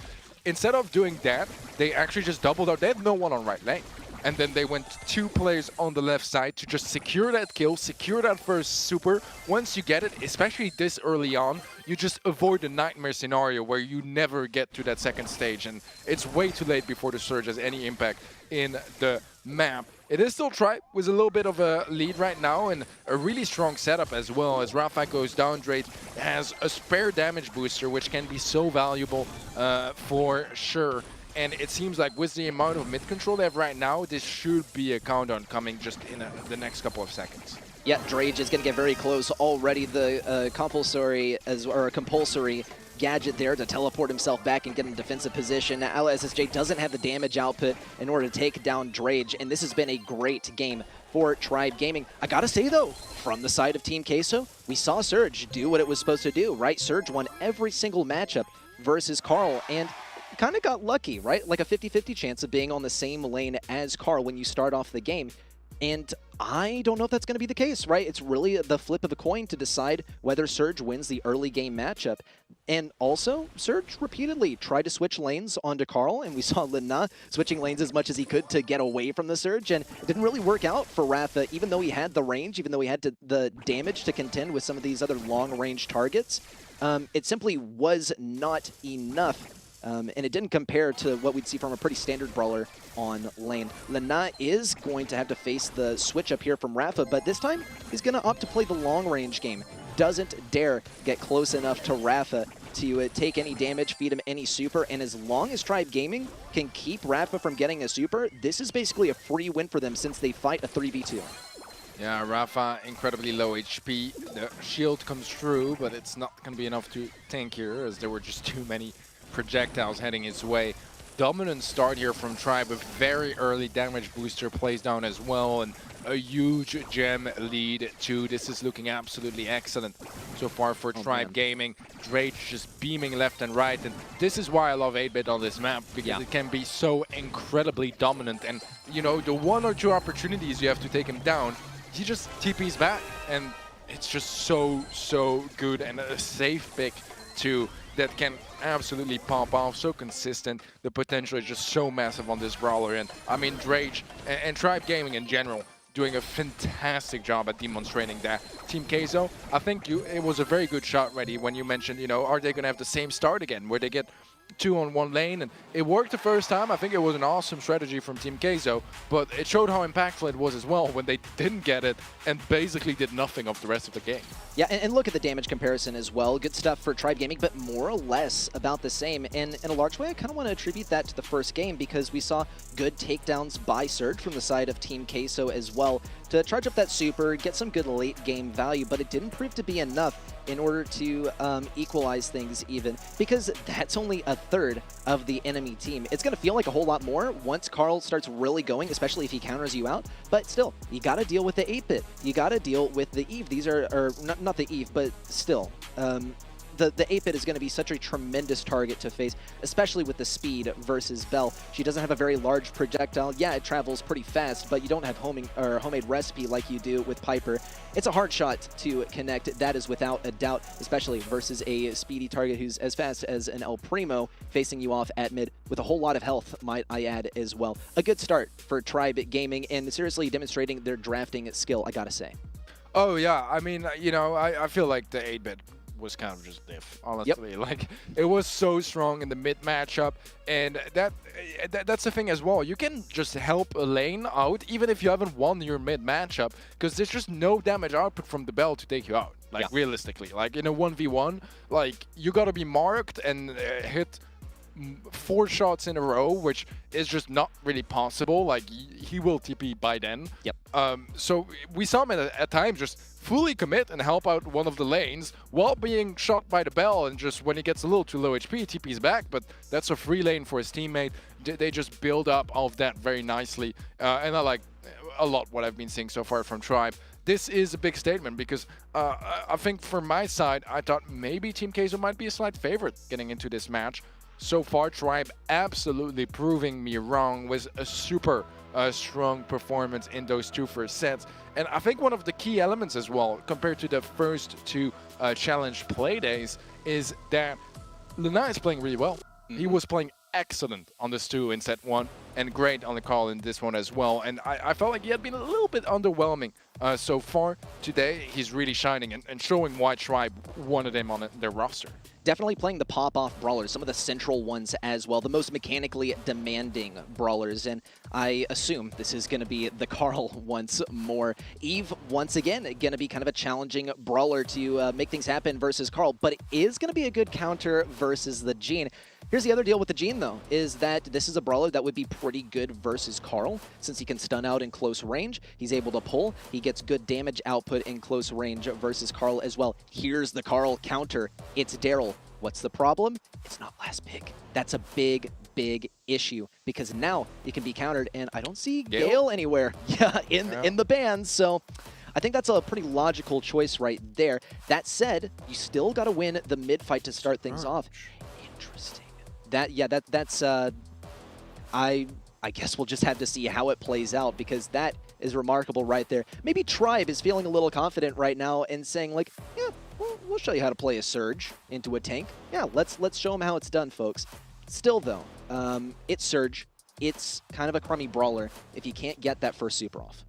Yeah, I agree. I mean, on paper, this is a free blue star with the call in the mid, right? You should be getting it before the Eve, unless he's deciding to not play the flying hook gadget, which would be a very weird decision. I feel like getting that blue star every game for free, yeah, indeed. Like, there's just nothing that they can do about that. They're not going to be getting the trade either. He is going to be very low HP, but Drage is there to take the takedown onto Black Seal, and now low HP, but gets to the next stage, is not going to get to live. But it is a nice star lead. Ali SSJ is going to have to burn one of his gadgets to just stay in the mix. And Blacksea goes for a super, gets some value. But look at that, all of Tribe Gaming now on the left-hand side. Javi going in, Lena shutting him down and not playing the call this time around. He's going to be on the Surge. Interesting. I think also Surge is one of those brawlers where you got to be pressing a lot of buttons in quick succession and knowing which ones to press in which order as well. Wow, an amazing comeback here from Team Queso, completely dismantling things on the left side. Lena still does have a level 2, but he doesn't have the support like he did last time, and he only has 4,200 health, which is going to be pretty challenging to deal with. We also see a good lane switch up too. Ali SSJ on the right side. He can spawn a hatchling if he wants to take some of the damage on the left side. Good once more, couple of kills by Team Queso. Blacksea going to be hanging on to the super as well as an escape mechanism if he wishes. Tom going to get free positioning in mid too, thanks to using the flying hook. Blacksea, though, will be able to deal with him pretty well. A good bomb onto him too, and 15-9 with 40 on the clock. Yeah, I don't know. I think personally I would have preferred a Gale in this situation. I feel like there's just been too much space. It's only 1 star though at the moment, so there's definitely a chance for Tribe to turn this one around. They've shown the ability to get some great kills left and right earlier. Did get shut down a couple of times in the past. Let's see, as our final countdown starts, if Tribe Gaming can turn things around. this could be dangerous as Carl is all the way on the other side. Javi can roll in if he wishes. Lena is going to be his, oh man, big stuff, but Lena goes down 18-18, and Tribe managed to take it back at the very end. That is match point incoming. Wow. I mean, you know, it's one of those situations where we've had some very close games, but so far, every one of those very close games, they've gone the way of Tribe. I believe this is their 5th game in a row that goes their way. I don't think Team Queso has won a single one, right? They had the hot zone one that felt like they had it for sure, but they choked it in the end. They're not going to get to second stage. I would have assumed he would get shut down there by Blacksea, but he does get to live, gets to pick up on Javi, trade from SSJ, another trade in the mid, but it is 1 star. That gives the lead to Team Queso so far. But once again, we've seen Tribe being able to come back from far worse than that. Yeah, Tribe also did have an opportunity to claim mid, but a single set of hatchlings was able to shut them down. 2 single-target brawlers versus those hatchlings equals not having a good time. Tom is going to have to be their main defense versus these guys, since he can take them out all at once. He can also take them out in a single shot each. On the right side, we see a bit of a lane switch as well. SSJ kind of going more towards the mid. He's going to be able to float over some of those areas, which makes him a fantastic mid on this map. Blacksea also might be able to deal a little bit of preliminary damage. A big pull, it's not going to get Blacksea, it's going to get SSJ, who can jump out. Blacksea also, he's going to have to abandon ship, he's going to have to do something. He knows he wins a close range match, but if he can fire it up first, and Drage gets the first shot. Tom also helping finishing things off, and Tribe Gaming have possession of mid, and they have a clean advantage over the enemy. Great max range pull too, and 35 seconds remain. Javi's got to pop off. Yeah, Tom, really clever placement around the wall as well with that super to make sure that Javi can't get a full damage attack onto him, yet the damage from Tom still connects with that super. Lena should be getting shut down, somehow gets to live for, well, it seems quite a while actually. He's going to be trying to regen now.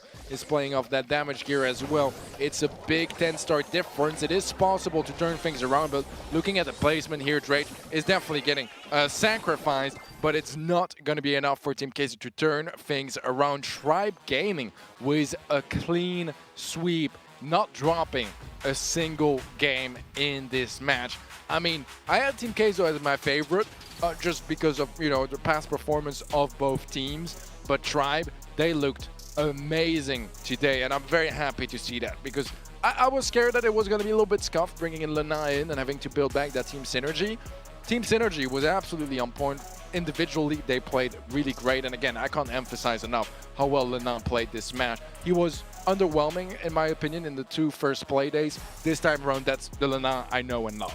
Absolutely, and from a more meta standpoint as well, just last week, we saw Tribe Gaming go down to Dogster Lobster, and then Dogster Lobster go down to Team Queso. Both close matches, but by proxy, you'd expect, okay, this means that Team Queso can take down Tribe Gaming. It was the exact opposite. It was a clean sweep, and we had the privilege of interviewing Drage at the end of that day, where they got their first win back again versus Craze, I believe.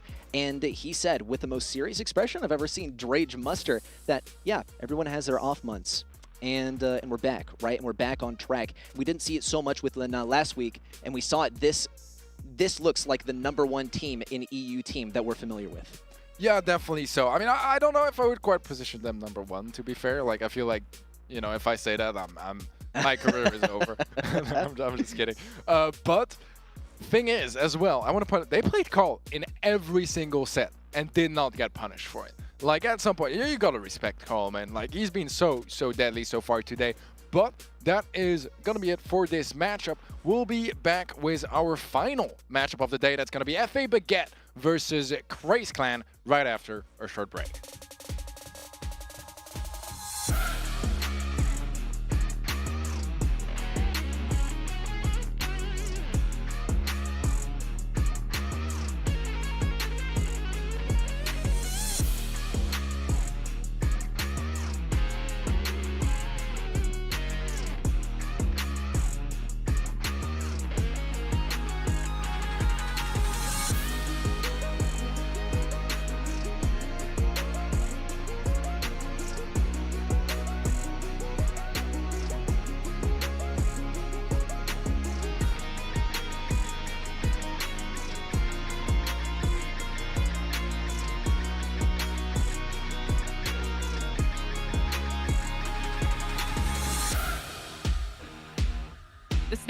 Pro Series is brought to you by Snapdragon Elite Gaming, Monster Energy, and DHL. Welcome to Real or Fake. Here's how it works. The player is given a prompt that contains information from Brawl Stars. The player then decides whether it's real or fake. If the player decides that it's fake, the player has to point out which part of it is fake. Points are awarded for correctly identifying the prompts. Let's see how they did. Yo guys, my name is Drage. I am a professional Brawl Stars player for Tribe Gaming in EU, and I'm also the leader for Tribe Gaming. Sweet dreams. Sandy's next attack. Lols. Okay. It's not Lols opponents you sleep. I hope it's not Lols. No, it's not Lols. Alright, no, that's fake. That's fake. What? That's a word? I figured it was lullaby, but I didn't know Lols is a word. Damn. Ruffs. Hey, well, hang on. Okay. Ruffs calls a barrage over a target area, dealing 700 damage with each hit. That is it called air support? I think the name's fake. Actually, no, I'm saying it's real. I'm saying it's real. God. Don't touch the name. Okay. Alright. I was gonna say, if it's the name, I would have kicked myself there. Booster shots. I've never heard of that. Byron's next attack shoots 3 darts instead of 1, each dealing 20% less damage and 40% less healing. That's right. The icon's not, so it's fake. Yeah. We got one. Let's go. Vengeful Spirits. Okay, icon's right. That's right. Gene shots a homing more. Well, he shoots 3. I don't know. At all visible opponents, dealing up to 1,000 damage based on duration. I'm gonna say that's real. Oh, I knew it was something like that. Ah. Okay. No. Transplant. Yeah. Sprout. Okay, no. That's not sprouts. That's okay. Okay, the icon's wrong. Wait, is it wrong? Yeah, it is wrong. Yeah. I know my icons. Not the sentences, but my icons I know. Okay, Max blinks back to a place of her choosing, not her choosing. Okay, that's wrong. Of her choosing. Max goes back to like a original position. So the icon and the choosing part. So the description's right. I need to get that checked here. I need a referee check on this. I don't read much. I just play, but let's get a check on this. It is right. Why? Okay. All right. Well, I'm not doing too well. It is correct. Yes. They don't want it with me. You got a problem with me? Love. You don't want it with me. Man. You won't ever stop me. Who y'all really got a problem with? Who y'all really trying to solve them with? Who don't really like the sound of this? Who come with me getting down to this? You better step back, get your neck cracked, get laid down where you best step. Better check that with a fresh map. Get lost now with no extract. Like, look, that's all me. Got my number, don't call me. We eating up, that's all beef. You freezing up, that's y'all's team. Welcome back to the Snapdragon Pro Series of Brawl Stars. Again, we are just coming to the end of day 3 here, but oh my word. Before we do anything, I need to talk about the last game because, you know, like, it was a question mark for me again because we've seen Tribe kind of fluctuate, but whew, they came in hot today. I mean, like, especially in like the moments with that surge in bounty. We need a replay for that later on. Telly, talk us through it just real quick before we go to our next matchup. Was it what you expected to see from Tribe, or did you have some reservations as well? I was expecting Team Queso to just have a bit of a stronger performance overall, but honestly I was just very positively surprised by how well Tribe were playing. It was just night and day difference since the 2 first play days where it was kind of scrappy and you could tell that they had a new player in the roster. This time around it just felt like everything exactly where it should be. It feels like the meta's in a great place for them as well, and it's just kind of all starting to slot together in a really nice way for them. I wasn't sure because obviously, you know, Craze Clan at the minute, as we're about to get into, the win over them, like, was that necessarily Craze having a bad day or Tribe having a good day? But I think now it's quite clear that Tribe are back in the business, and you know, to get a win over Team Queso, I think it's pretty commendable. Well, let's move on to our final matchup for the day, and these two teams are struggling. I think it's fair to say, Reddy.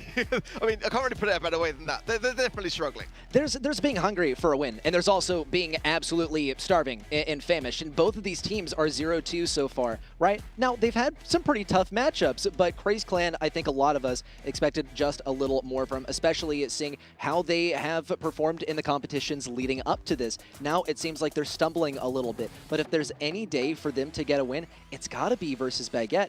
Baguette has proven to be probably the most as far as roster and in situation with their team handicapped, right? They have been held back by some situations, some really meta situations, and Craze Clan, they gotta get this victory. And at the end of the day, one of these teams is going home with a 0-3 record, and that is gonna sting. It's gonna sting. Is it gonna be FA Baguette or is it gonna be Craze Clan? Let's take a look first though at the FA Baguette roster.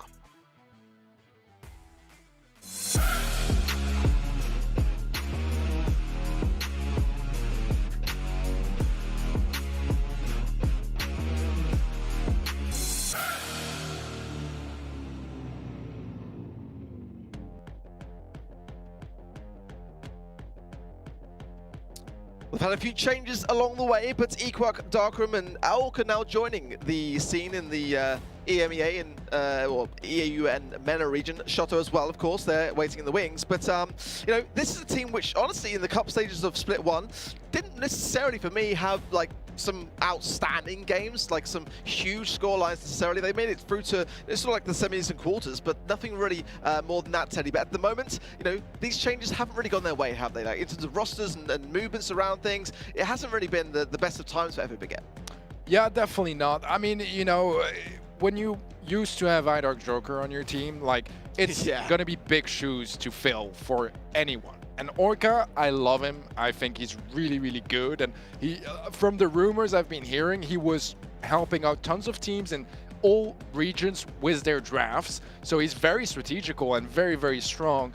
But so far, I mean, they have yet to take a set, and that's definitely very different to their Split 1 performance. Yeah, it's definitely been a troublesome time for them at the moment, but at the same time, that is an ability to rise from the ashes, and I wonder whether that is going to be the day for FA Baguette or whether they'll be toast. I knew you'd like that one, Reddy. But you know, in terms of the prospects, I feel like they've still got some things to tweak and change, but there's still time to do so, Reddy. We are in day 3. There's time to recoup and come back, right? Yeah, I mean, you got 7 days total, right? But you have to accrue some wins at some point because otherwise you're going to be left in the dust. And versus a team like Craze, right, still, I think that they are very, very capable versus any team, especially as well, though there are some very strong teams that are going to win practically any matchup as well, as we've seen as well. So I am a believer this time in FA Baguette. I think they can pull it through. Just a little more time needs to be allowed for some synergies to develop. Well, they're up against Craze Clan, and again, if you're less familiar with their roster, let's remind you right now.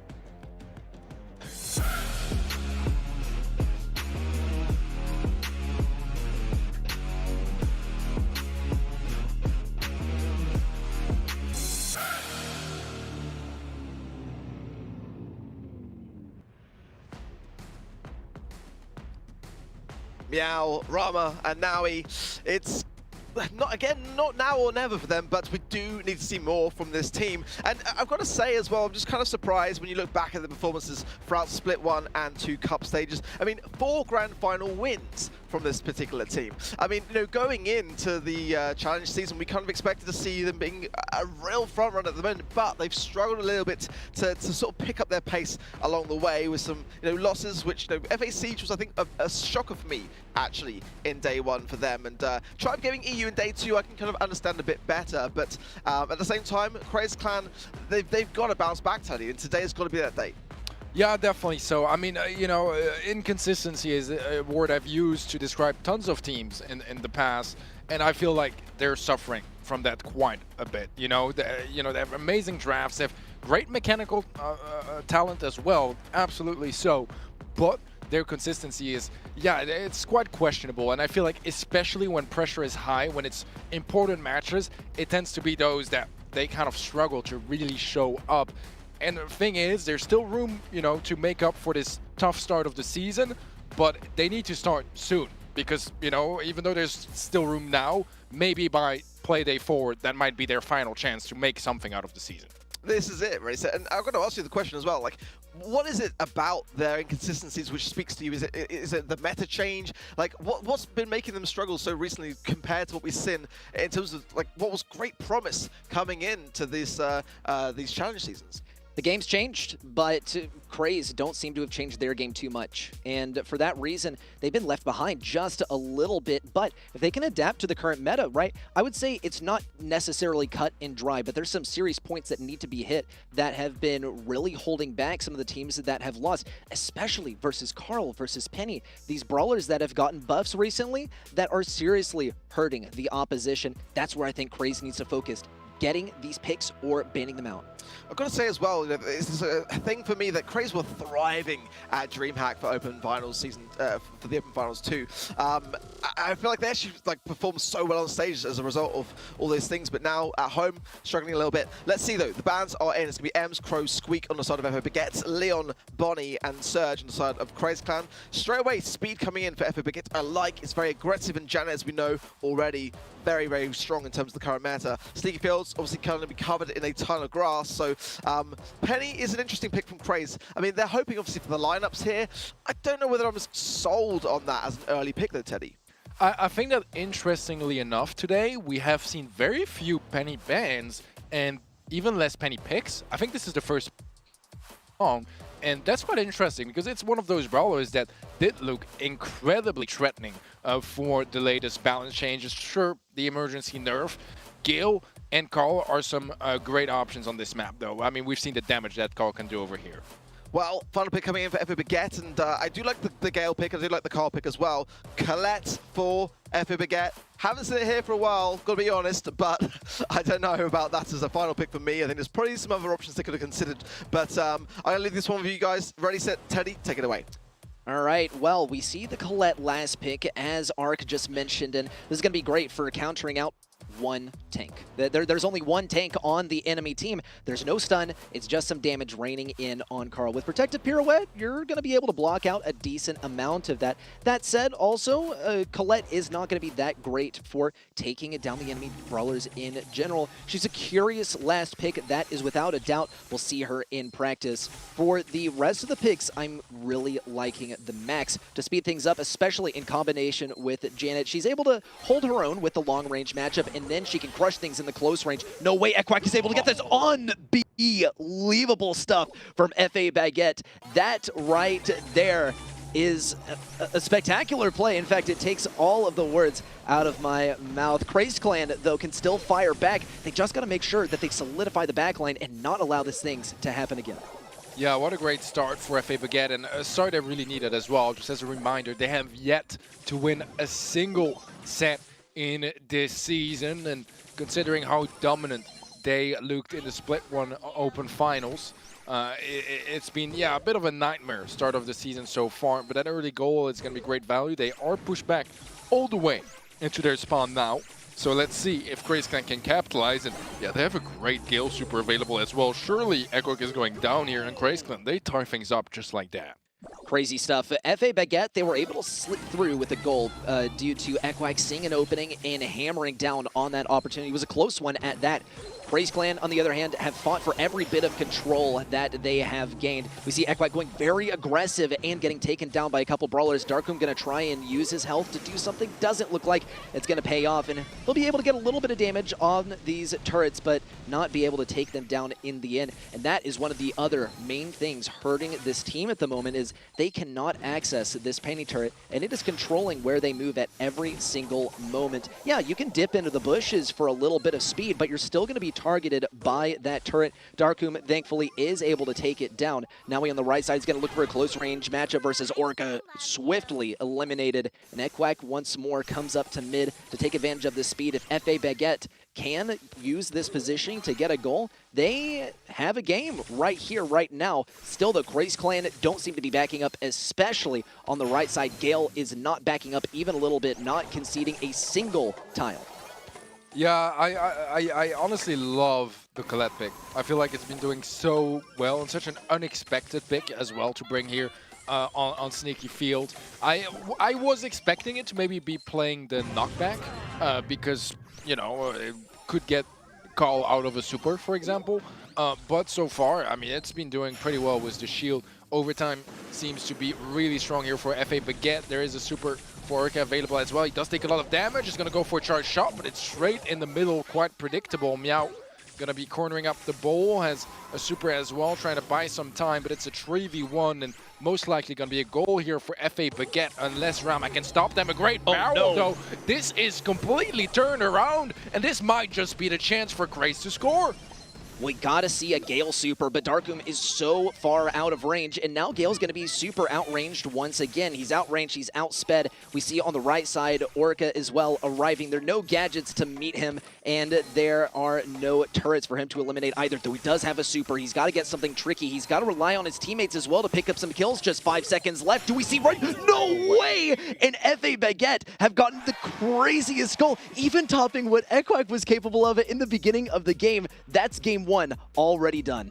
Wow, I mean, that was an angle that very few players would dare to shoot at, just because it was such a tight angle to actually score, and the fact that they made it work is super impressive on the side of FA Baguette. Great work from them. Equac already off the bat was a kill, was max super speed as well, but the barrel, yeah, it's deadly up close, and no matter if you dash into it, once your phase shifter is out of the picture, that is going to be a free kill for Rama, and that shuts down the push for now.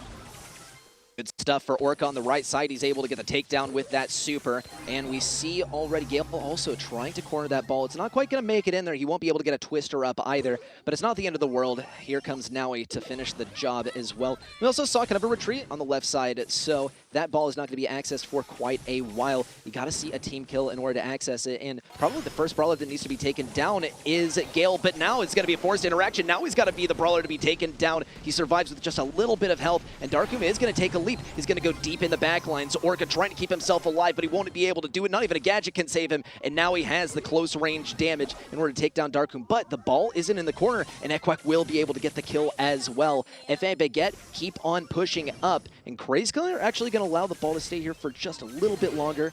Another pass over the right side. And this is an interesting position from Gale, one that we don't see too much, but it totally makes sense. You're not keeping yourself from scoring the ball, but you're certainly keeping your enemies from accessing it.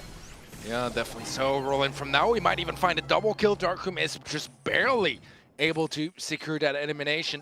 Orca does have super, but so does Meow. When the stun comes first, it's going to be a free kill onto Orca.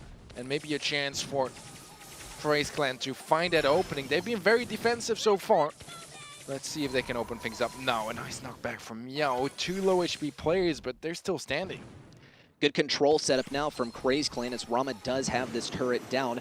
And Meow also on the left side, keeping up a pretty furious defense. Darkum goes for a bit of an aggressive super too, just to get a little chip damage on the enemy. Chip them down. Maybe Equac can take a leap here as well. Rama is going to get pinched really hard. No value on that gadget either. And here's the speed onto Orca. He does have to sit back a little bit to recharge some health. A good stun by Meow as well, and he recharges his super as well.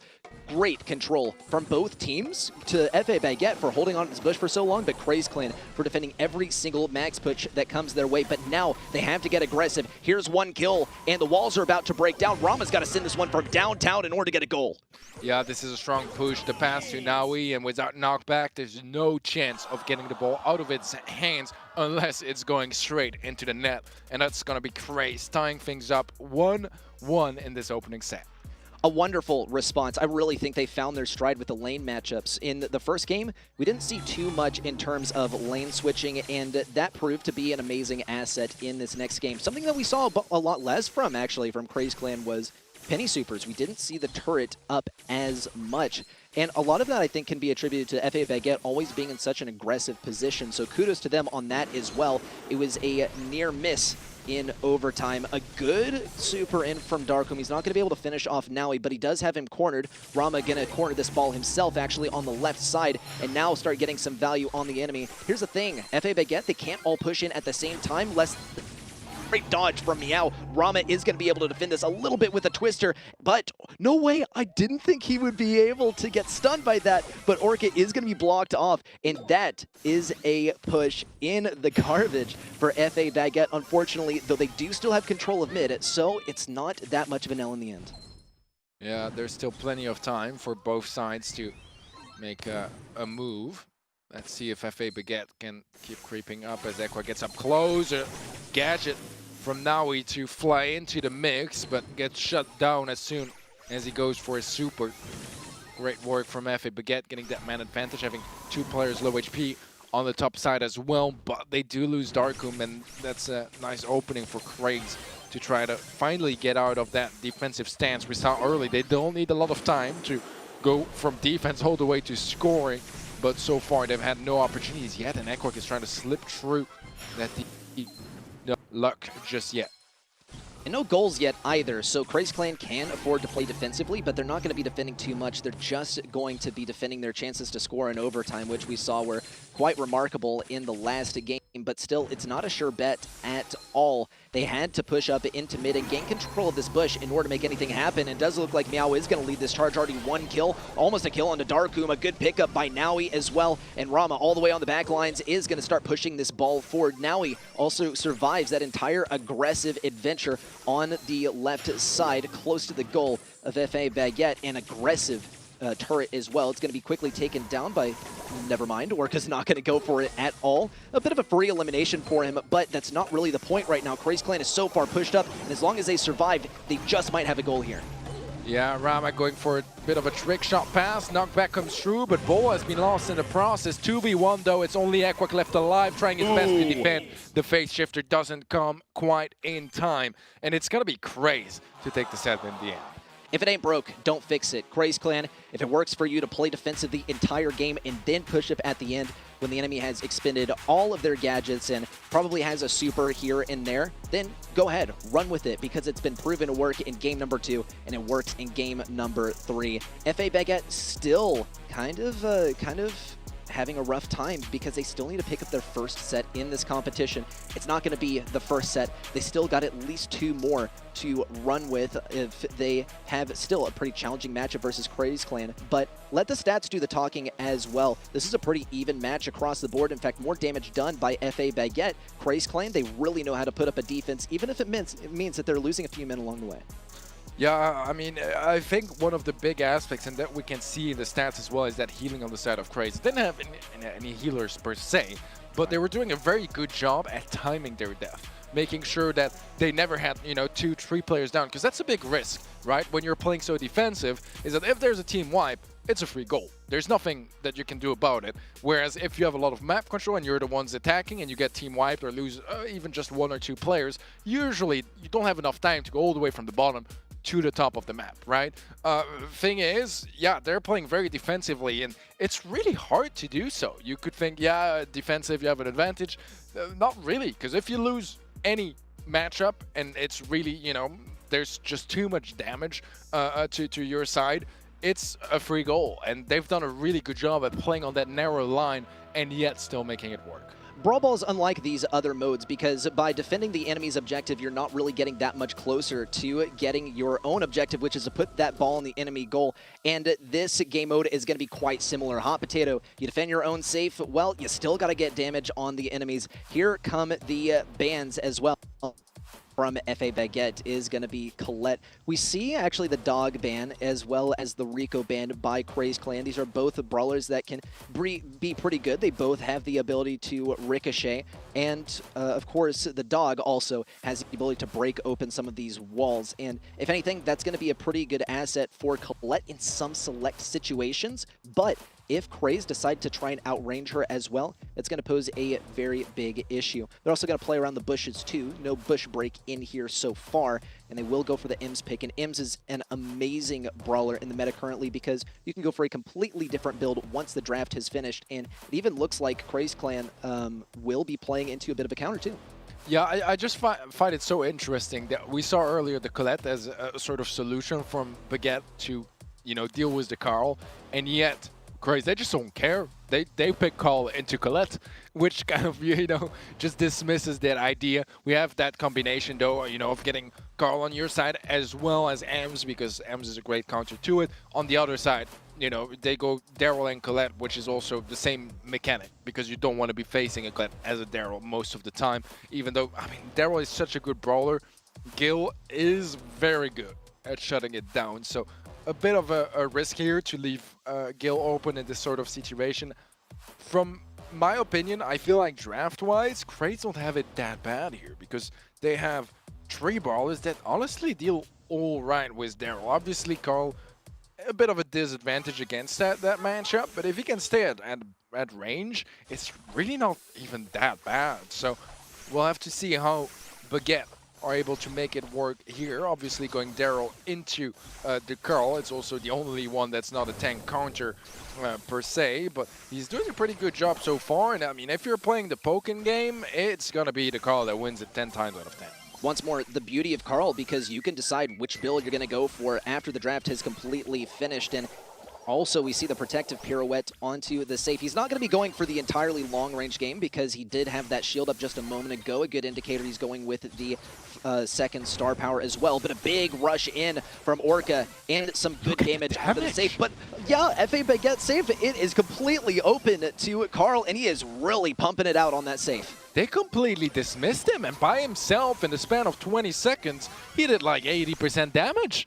That is completely... He might just be the only one to ever do damage to the safe if it keeps up like that. He's at 88% damage just by himself, and obviously, you know, if you find a nice angle and a wall to bounce your pickaxe off, you can't just chain those attacks. We do have a strong push coming through. Darkum shuts down Rama. This is a lot of damage, but the Twister eventually is going to make it unplayable for Orca. And now he honestly might just finish it by himself. We do see some shots from Meow now that connect, and they should be able to close this one out. Meow doesn't quite get a final shot. 500 damage, that's not going to be quite enough. It's sitting on 1 HP. And it looks like this will be the chance for FA Baguette to push in. Wow. No way. And we saw so many desperate attempts by Krays Clan to push in, get that final bit of damage. A Twister to stun out Daryl so he couldn't soak up any more damage from Gale. Had 2 more snowballs hit. That would have been a ball game right there.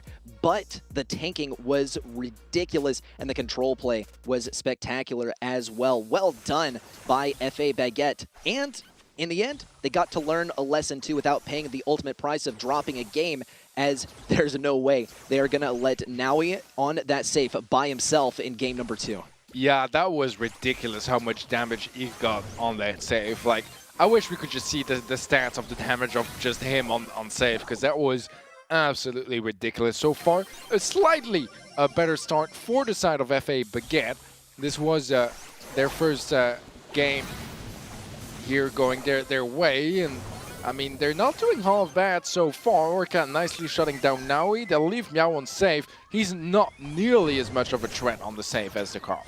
Yeah, Gale is going to be the best asset when it comes to defense. He will be able to defend a couple of brawlers at mid and leaves it to Naui and Ramen to defend versus Orca. But look how much he was able to do versus a safe just by himself versus 2 brawlers. It's the entire reason that you bring Gale here is just to sit on defense. But Krays Clan are quickly realizing that they can't play the defense game the entire game. They can't allow Naui to be the only one who deals damage to the enemy safe. Rama even isn't going to be enough to defend this all by himself either, or really in a 2v1 because Daryl can roll in and he gets free damage and he charges that super for free, and that is why he's such an invaluable brawler on this map. We'll see Rama actually though get some good positioning. Now he will fall to the poison. Here comes the super from Rama, a little bit more damage there, but still not enough to bring Baguette's safe percentage below their own. Yeah, a strong positioning here for FA Baguette as well. Now we're trying to come in with a pinch, but the slow is very deadly. Orca still gets to pick up anyways, and this might just be the first set that goes the way of FA Baguette so far in this challenge season. 30 seconds left. There's still some time and some possibilities, but that jump in from Darkum is just gonna seal the deal as FA Baguette are going to get their first set of the season. And I mean, it's a good moment to do so because now they tie things up as well against Grace. And look at the damage comparison as well. Pretty even across the board, but that's brawler damage right there. That's not safe damage. And FA Baguette, they chose a comp that involved 2 brawlers that can deal substantial damage to the safe and get that positioning. Colette, she dashes forward, easy 10% off of the safe once you've charged up. Daryl as well, just rolls in recklessly, free damage on that safe. Praise Clan, they had 1 brawler that was able to do it, and man, he did a really good job, even in a base race versus the entire team. But there's no way that FA Baguette were going to allow that to happen in game number 2. So overall, well played by FA Baguette and well picked by FA Baguette as well. Craze Clan is the team that we go to expecting this is the first team to have mastered the draft, and now FA Baguette is catching up. Yeah, definitely so. I think this may even have been the first time of the day where we saw Carl getting shut down. Because so far, I mean, it had pretty much been, if you have Carl, you win. Yep.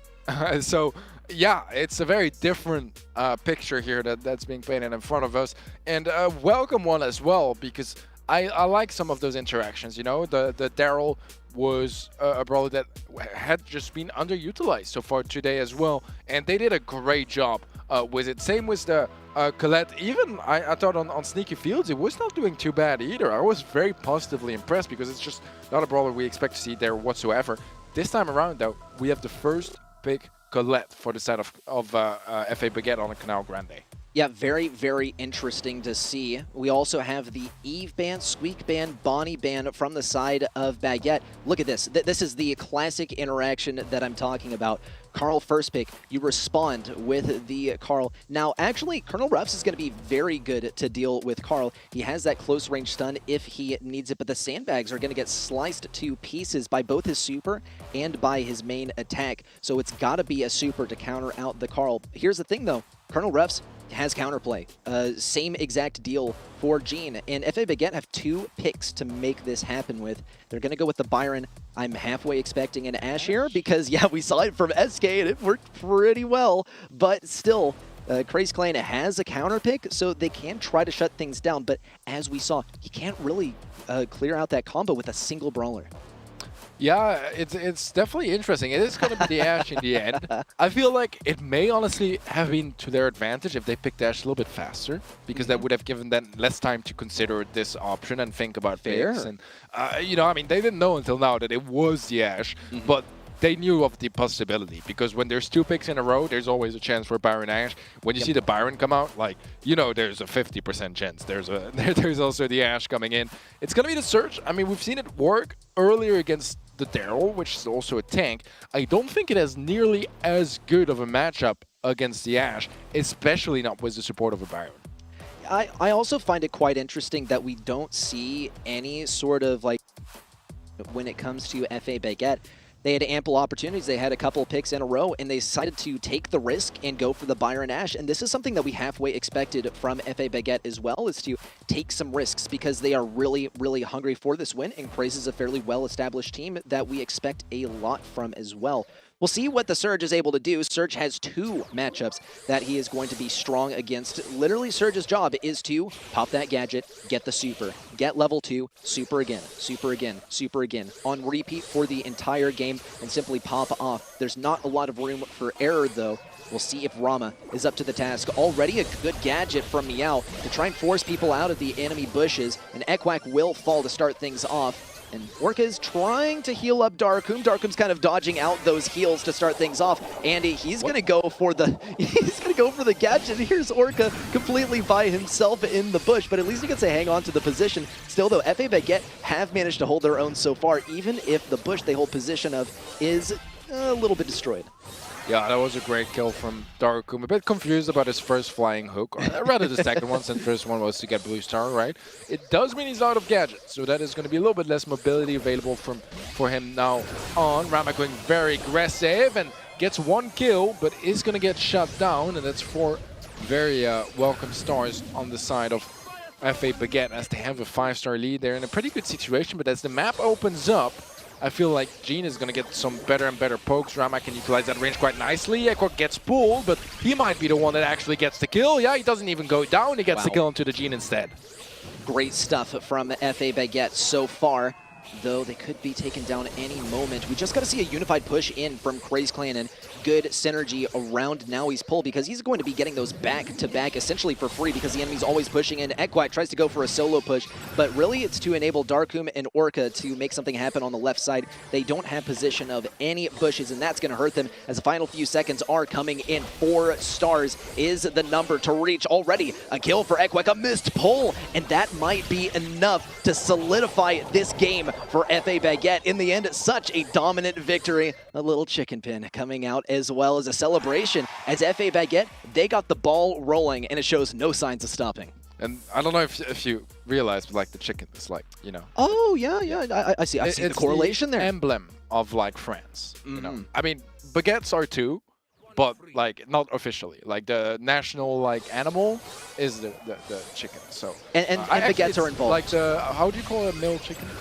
Let's focus on Ekwok, actually, on the right side, making some big stuff happen. Actually, I take that back. He is taking a whole lot of damage. In fact, this entire fortress is being brought to rubble. Darkum narrowly escaping. Now he almost finishes him off, but he's running Lamp Blowout. He's not running Vengeful Spirits, and that's just a consequence of facing the Ashe and the Byron, and of course the Carl. I want to point out though that Darkum's actually going for these flying hooks pretty quickly because he knows that they're not going to be that useful for going aggressive on the enemy. He's going to have to play at long range since everyone has CC versus him, so they're all going to counter him out in close range. FA Baguette just got to hold on to this positioning though. Problem is that also Gene Ruffs is one of the strongest combos in the game. They both get their supers at the same exact time, and there's the combo, and Craze Clan starts to pick up yet another kill. And that is deadly for sure. Darkum though is going to be the one sitting on the most stars here for FA Baguette. Would be enough if he's just isolated and taken out for Craze Clan to take the lead. Rama has a jump, so he's considering going for a jump in, but he needs enough of an opening from his teammates to go for it. He decides to do it now. Is going to get melted down, and I feel like he jumped in a little bit early. Now he does have the pool. That's going to be Ekwok that flies into that, but the blue star still gives the lead to FA Baguette for the time being. If I were FA Baguette right now, I would be especially afraid of Naui and Meow on the left side, though they aren't sticking particularly close together. Meow will get close to Naui when he needs a little bit of healing from the magic puffs. Still, the job of Craze Clan right now is to keep the pressure coming. Orca is going to be the easiest kill on the enemy side, so they got to pressure him in. Rama has such little health. Everyone's pressured in. No one wants to make the first move. Will it be possible? Will Rama have enough damage? It doesn't look like it. And that is going to be this game going to FA Baguette and their second set in this competition. Once more, they're on a roll. They're not slowing down. Yeah, they went in a little bit late here on the set of Craze. If the Surge actually landed on top of them and hit all three, like he would have been able to just chain that yellow button, and that would have been quite a bit of a massacre. But, you know, it just didn't happen. No time to make that work in FA Baguette. I mean, they go from, again, a pretty tough start to the match. They did take a game in the first set that was Brawl, but they lost the set eventually. Set 2 and 3 both going their way. They have the lead for the first time, like pretty much in this challenge season. And it's remarkable as well. Craze Clan, they've been playing really, really well. I think both teams have been drafting really, really well. Thing is that we expect that from Craze Clan. For FA Baguette, we expect them to put their best foot forward, right? We didn't come in with a whole lot of expectations, especially considering that this is a fundamentally different roster from what we saw get them to this point. That said, though, they've proven to be extremely impressive today. And take a look at the stats as well. FA Baguette, significantly less damage than Craze Clan, and that's just a consequence of running 2 tanks plus the Byron. Health is not really a resource that you're that concerned about. You have a Byron to always be healing you up, and Craze Clan, it certainly felt the effects. They ran strong combos, but in the draft, when you can pick Byron and Ashe twice in a row, and the enemy isn't prepared for it, that's a win right there. Yeah, no, you know, it's one of the things I kind of disagreed with you that you said earlier, that they didn't really pick any counters to Gene. I think that Byron Ashe kind of is a counter to Gene, because realistically, the Byron is never going to be getting pulled. That's right? true. Like, he should know. If he gets pulled, it's a big placement mistake, because he's always going to be sitting behind the Ashe. And if the Ashe gets pulled, it's not even like an easy kill, you know, because he has 8,000 HP, he has an Ashe that's basically just constantly healing him up. And we've seen in that set as well moments where the Ashe was getting pulled and he gets the kill onto the Gene and doesn't even get traded out, which is just kind of ridiculous when you think about it. So I kind of like it. I think it was a very wise approach here. Maybe something that was a little bit overlooked by Craze Clan, considering we literally saw, you know, the Ashe Baron being brought in just minutes ago on Canal Grande as well, so the same exact map. But I mean, I liked it. I think it was a really smart pick and something that, yeah, was definitely overlooked on the side of Craze. It was brilliant, that is for sure. And look, when it comes to Craze, they're great at getting these combos that, not necessarily yesteryear, but before these balance changes would have been absolutely a game victory. But now that Carl is a thing, and Byron Ashe is going to be complementing that very, very well, that they're not just a duo in themselves, right? They can work well with Carl because he's also a tank and he has great mobility for this map. He has long range. It's going to be the better draft. And once more, I want to reiterate, Craze Clan would have that would have been an amazing draft a couple of months ago, and they were doing amazing a couple of months ago. They just are a bit slow to adapt to the game. They're taking baby steps here and there. I wonder what'll happen if they get first pick this time. Yeah, I completely agree with you. I feel like to a certain extent that, you know, we know Craze for their drafts, but I feel like that has somewhat gone by because because they've gotten worse at the drafts per se, but mainly because the competition has learned also from them, you know, from analyzing how they were drafting, take them as inspiration. And I feel like, yeah, they've not been able to keep that pace, that advantage over the other teams quite as much. I'm not saying this match is over. It's 2-1. They could absolutely still win this one. It's been very close for the most part. But, I mean, I'm still expecting more from Craze Clan. I would say that they were quite definitely coming in as favorites in this matchup. And again, they are behind by a set now. Only one more set. That's all that Baguette need to secure their first win. Craze Clan, I mean, they might be looking at an 0-3 situation in matches 1, and that's just devastating coming from those guys. It is especially devastating because they were grinding so hard to get to this point, and they had the spotlight for a good period of time, and just as suddenly as it came on, it seems to have faded away, and they have to hold on to it. And of course, this isn't the end all. This is day number 3, and there's a whole lot more Brawl Stars to be played, but there comes a point where you're going to have tough matches every single day, and there's not really as much of a ramp up for you. It's just going to be pummeling one after the other. Craze Clan can still make it happen. Getting into the draft, we see the Carl already headed over the way of FA Baguette, also the Rico, an indispensable brawler on this map. Craze Clan, though, are once again going to go with the Gene. I like the Stu as well. And this is a little bit mysterious, but this is our previous draft. Yeah, okay. Well, we'll roll with it. Hard Rock Mine, though, let's run with the Rico, right? The Rico is going to be a very, very strong on this map and can pretty much win a lane and pinch mid pretty easily and all by himself. Yeah, so the comp right now is from the previous set, but we had some teasing for what we can expect now. And the comp from Baguette, just to reiterate, was Rico, Carl, and 8-Bit. 8-Bit, in my eyes, the best mid. Carl, probably the best lane. Rico, probably the second best lane. I don't know what happened in that draft from Craze, and I don't remember what picks they've had so far. We'll probably have to discover them in-game. But it's kind of ridiculous that they let Baguette get away with so many insane brawlers. All I remember was the Gene mid from Craze, which I still prefer 8-Bit in the mid. I feel like she cartridge is just way too good, and with the speed gear, you know, your movement speed in the bushes is really chill. So I don't really know. I don't really know how they let that happen. It does look like maybe there was a disconnection and we might need a redraft or something along those lines.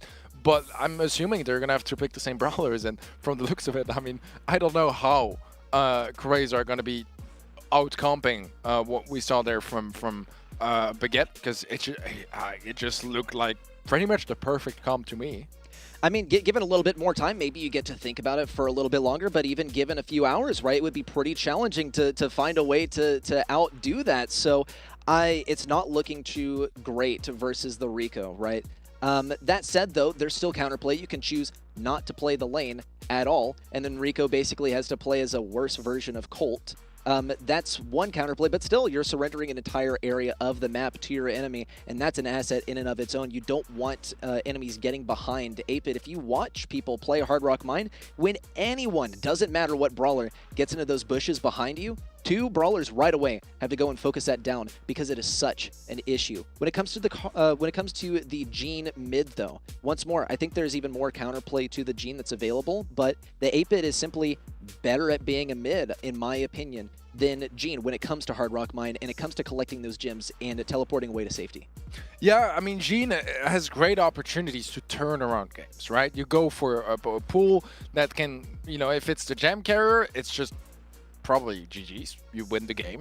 If it's not, it's still a really big opening because one of your teammates has a free lane or you're able to get the trade that saves you some control. Don't get me wrong, Gene is a great option, very versatile. Also, vision gear, very good on Hard Rock Mine. So yeah, there are some of those mechanics that, like, sure, Gene is definitely good. Looks like we're gonna have some replays as we wait for this 4th set to start, and that was just before on Canal Grande, a really strong comp as well from FA Baguette. And so far, I feel like as far as draft is concerned, in my opinion, Baguette has been getting like the better drafts fairly consistently in this match, which is just not something you would really expect facing, you know, the draft kings. Maybe not anymore, but the draft kings of Praise. And also, once more, like the comps that are being picked up by Baguette here, if we saw these a couple of weeks ago, we would have said, okay, what on earth are you thinking, dude? Like, what are you going to be able to do with this? But the balance changes came around, and they changed the games fundamentally. And it is very clear that Baguette has adapted to how the game has changed, and not the same can be said for Craze Clan, unfortunately. And we're getting onto Hard Rock Mine, where really the only inconsistency is going to be that there's Carl as well, and you can ban him out, but it seems like Craze are still pretty apprehensive to banning him out, and I just don't really understand why. I'm not sure, because so far today we've seen a total of 1 set. Every time he was picked besides that, unless, you know, I dismissed one time or so, but like, he has a ridiculous win rate right now. If you look at just straight up the facts, he has an absolutely insane win rate. I do also understand that, you know, if teams had different experiences in scrims or in the last couple weeks, they might just not want to adapt from what they've seen just today. But yeah, it seems like they're stuck with the drafts they were going for. We're going to see the Colette on the Hard Rock Mine, which is going to be played lane. I don't know about that, man. Like, it doesn't have the worst matchup against Carl, really not. And it's probably picked specifically for that. Rico against Stu rather against Rico is a pretty decent matchup as well. Definitely one that on paper goes to Craze, but I don't know if it's gonna be enough to shut them down. And yeah, it's a bit scary. I mean, you know, I feel like the counters are definitely on the side of Craze, but it's just kind of superior brawlers on the side of Baguette, if that makes any sense. And that might just be enough to make up for it. We'll have to see, though, how it goes down, as we're already here with set number 4 between FA Baguette and Craze Clan. Well, once upon a time, Colette used to be played as a counter to turrets. Turrets used to be the meta at a point, involving brawlers such as Jesse, 8-Bit, all the rest, of course. But now she's not really played in that regard. If anything, though, she can maybe get some good damage versus 8-Bit and also help defend versus Carl. On the right side, though, Darkoom is seriously diffing this matchup. He is pushed up all the way to the enemy side. Now, is this typically the lane that you would run Rico on? No, but that's the entire idea, is that you kind of have to gamble when you're choosing which brawlers are going to come out of the gates on which lanes, unless you want to go for a lane switch right off the bat and surrender a lot of room. And there's the turret counter right there. Well played by Craze on the left side. To break things open on the right side as well. Now he does have a pull. Doesn't look like he's going to go for it just yet. And he will get burned just a little, but he won't get taken down. Good push in from Ekwak. Also, Darkoom trying to dominate this right side, but with things broken up so much more, it's going to be a much more challenging matchup for Darkoom. Wow, he gets melted as well by Meow and Ekwak. That took so long to get his damage booster. once he unlocked it, it was placed down. I don't think it lasted for a second, as the Colette Super just took him and the turret with again, absolutely melted down. And I mean, Craze Clan, I like what they're doing here, because I said earlier, I think on paper, FA Baguette might have just had one of the most terrifying comps that you could imagine on Hard Rock Mine, with some of just the best brawlers on each lane. But, you know, even if a brawler is the best, he's still going to have counters. And I feel like Craze did a really good job at showing that, you know, that sure, they might be not having as strong of brawlers in the mix, but they have those counter interactions that really go a long way. And I mean, that's the Craze I want to see. You got to give Craze credit where credit is due. Every time they pick the Colette, the reaction is pretty much, okay, are you sure? And every time we see it in action, we're like, okay, I see your shirt. Yeah, good stuff.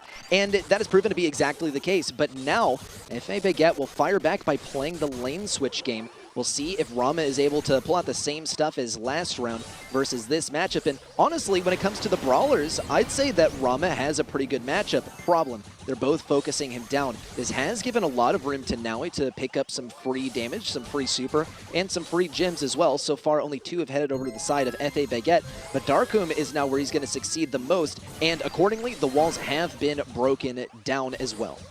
Yeah, first sheet cartridge of the set, as a matter of fact, for Equox, since he didn't really have any damage boosters until now. So at last, we do have the 8-bit setup, and this is where it gets a little bit more challenging for Craze, because he can afford to go more aggressive, because he can TP back if it gets out of hand. Now he gets absolutely beamed, needs to be very careful, but Meow still gets the kill onto Darkroom on the left-hand side. That creates a lot of space. Orca is going to commit with a super, but the knockback, the lamp blow-up from the Gene is going to keep him at bay. Meow does go down on the back lines. Also, Orca gets pulled and taken down, but it's a 2v2. It's still an even matchup, and if Equac finds himself in any danger, he's going to be teleporting back. We also saw a good takedown by Darkum on the left side. Good stuff by Rama. A quick super to dispose of things, and he will be able to take down this turret very quickly, which will make Equac very vulnerable to a pull because he's slow, and also he doesn't have a super, or rather a gadget to... or he doesn't have a turret to use that gadget for. Rama, though, shifts gears on the right side. Serious damage versus Orcas, more damage versus Darkum, but it's all too spread out, and he doesn't muster a takedown. And here's the countdown as well. FA Baguette just got to hold on a little bit longer to end off this game. Just too many crossfires there for Meow to commit, as on the left side you have Darkum just melting him down. On the right side, Equoc melting him down just as much. FA Baguette with a match point, a game away from taking their first match of the season.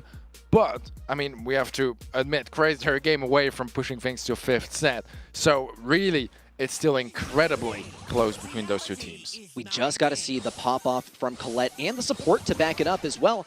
It seems like now he had so much less pressure once Equac had his super up, and, well, that would be because it was. He had a lot less pressure because that super means absolutely nothing to Equac. Even if he didn't have a gadget, he could probably dodge it out thanks to plugged in. On the right side, we see a different lane matchup than last time, though. Or at least a different approach to it as well. We'll see Colette try and force this interaction versus Orca. Already a turret coming down for Equac as well. That's going to mean a whole lot of gems going the way of FA Baguette, unless we see a big push in by Craze Clan to dispose of it. Yeah, the setup, it's been the fastest so far for FA Baguette. And we saw the night and day difference between when they had a damage booster or not. Now, they don't just have one. Equac is a spare, even in case, you know, they get pushed up and lose this one. So things are looking very good here. Gene Pool is available for Naui, so Equac does have to be a little bit careful. If he gets pulled out of the range, that could be quite dangerous. Goes for a very early TP there. I mean, he still has at least 1 left. I think he might even have 2, so he's still in a pretty good position, all things considered. And with a 3-gem lead in their favor as well, things are really not looking half bad here for Baguette. But Craze, they're building up some nice control. It's very dangerous on the left side for Darkum because a great pull by Naui earlier broke open so many of those walls that Darkum needed to succeed deep on the enemy lines. And versus Stu, he's going to be pretty outmatched. Thankfully, Equac is able to do a lot on this left lane, but he abandons the right, and down goes one brawler. Rama is able to take down the turret as well. Equac does have another, and Rama's going to have to do the same thing all over again. That's 1 gadget left also for Equac on the left lane, but still, no gems picked up. He can't risk too much. Oh, no way! And he pushes too far forward. He gets the teleport back, but so much pressure has been acquired by Craze Clan during this time. A great clutch kill there by Orca, and he keeps on pushing forward, knowing he absolutely has to make this happen. Ekwek has no teleport back. He was able to hang on though. 10 gems, substantial damage by Rama, but no zone control by Baguette. And this countdown is going to be interrupted and acquired by Craze Clan. Wow, Rama No gets way. the pick up as well into Aquak. That is going to create a lot of space. 11 now for Craze. I think Baguette have 10, so they should be able to interrupt it, but that's a 12 gem, so now they need to pick up onto Meow. He does go down. Do they get enough time for the spawn? I think they do, but they have to go pick it up. It is going to be fine because they get a kill and that is going to interrupt it. But oh my goodness, so back and forth already, and especially with FA Baguette on a match point, Craze, they need to win this one. Looks like FA Baguette is bleeding supers. There's no super for 8-Bit, but does it even matter? They won't be able to get the kill. Not even Meow can interrupt this, and that is going to be the FA Baguette win, and their first win in SPS. Congratulations to FA Baguette, and I guess also a little tear shed for Craze Clan because they are going to be walking home with a 0-3 record today after such a furious matchup. And I got to say, frankly, some amazing play. Even when it came down to the wire, they kept the cool. Yeah, I'm very impressed by FA Baguette today because they didn't win a single set in their 2 opening matches of the season. And they go from that to taking down Craze Clan with a 3-1 score. Now, sure, it is a hurt Craze Clan. They're 0-3 right now in this challenge season, so they're not exactly in the greatest place.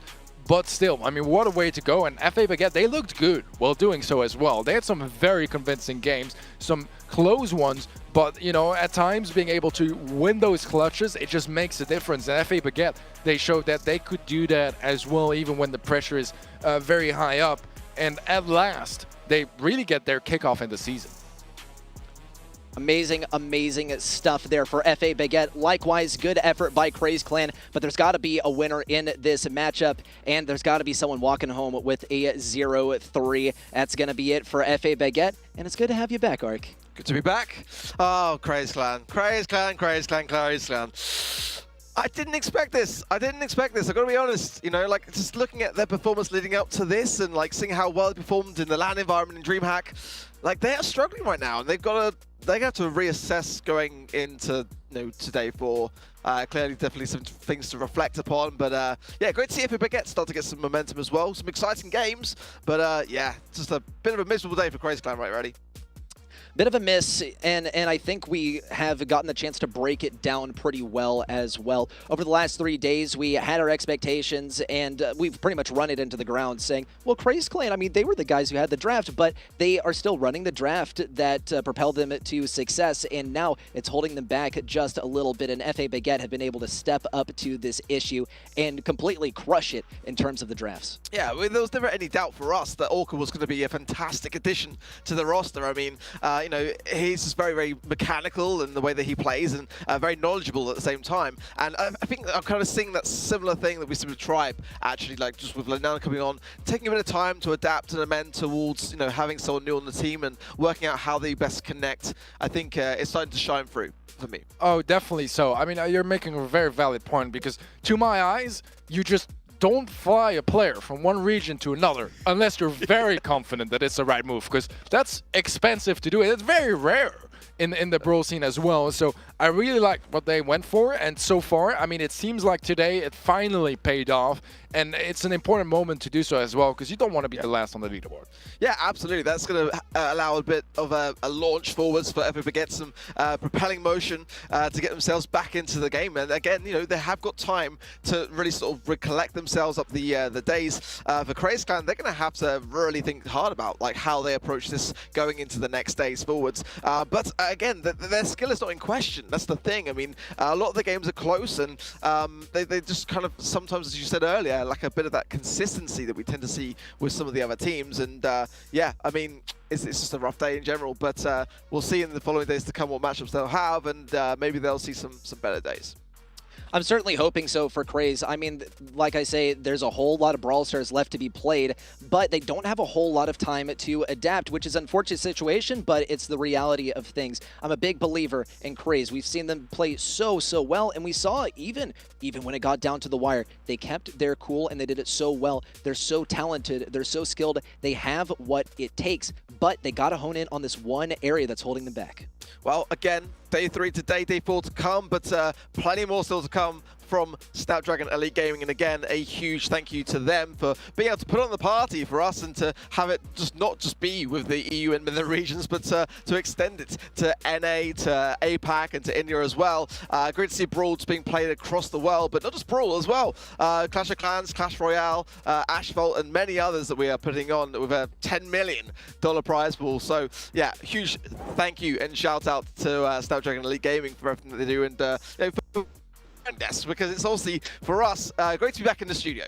Oh, definitely. So, I mean, you know, I just love that you pointed out, you know, other regions as well, because for some of them, this is the only third-party event they have, and that goes a long way in developing the scene. So I'm particularly thankful for that. 100%.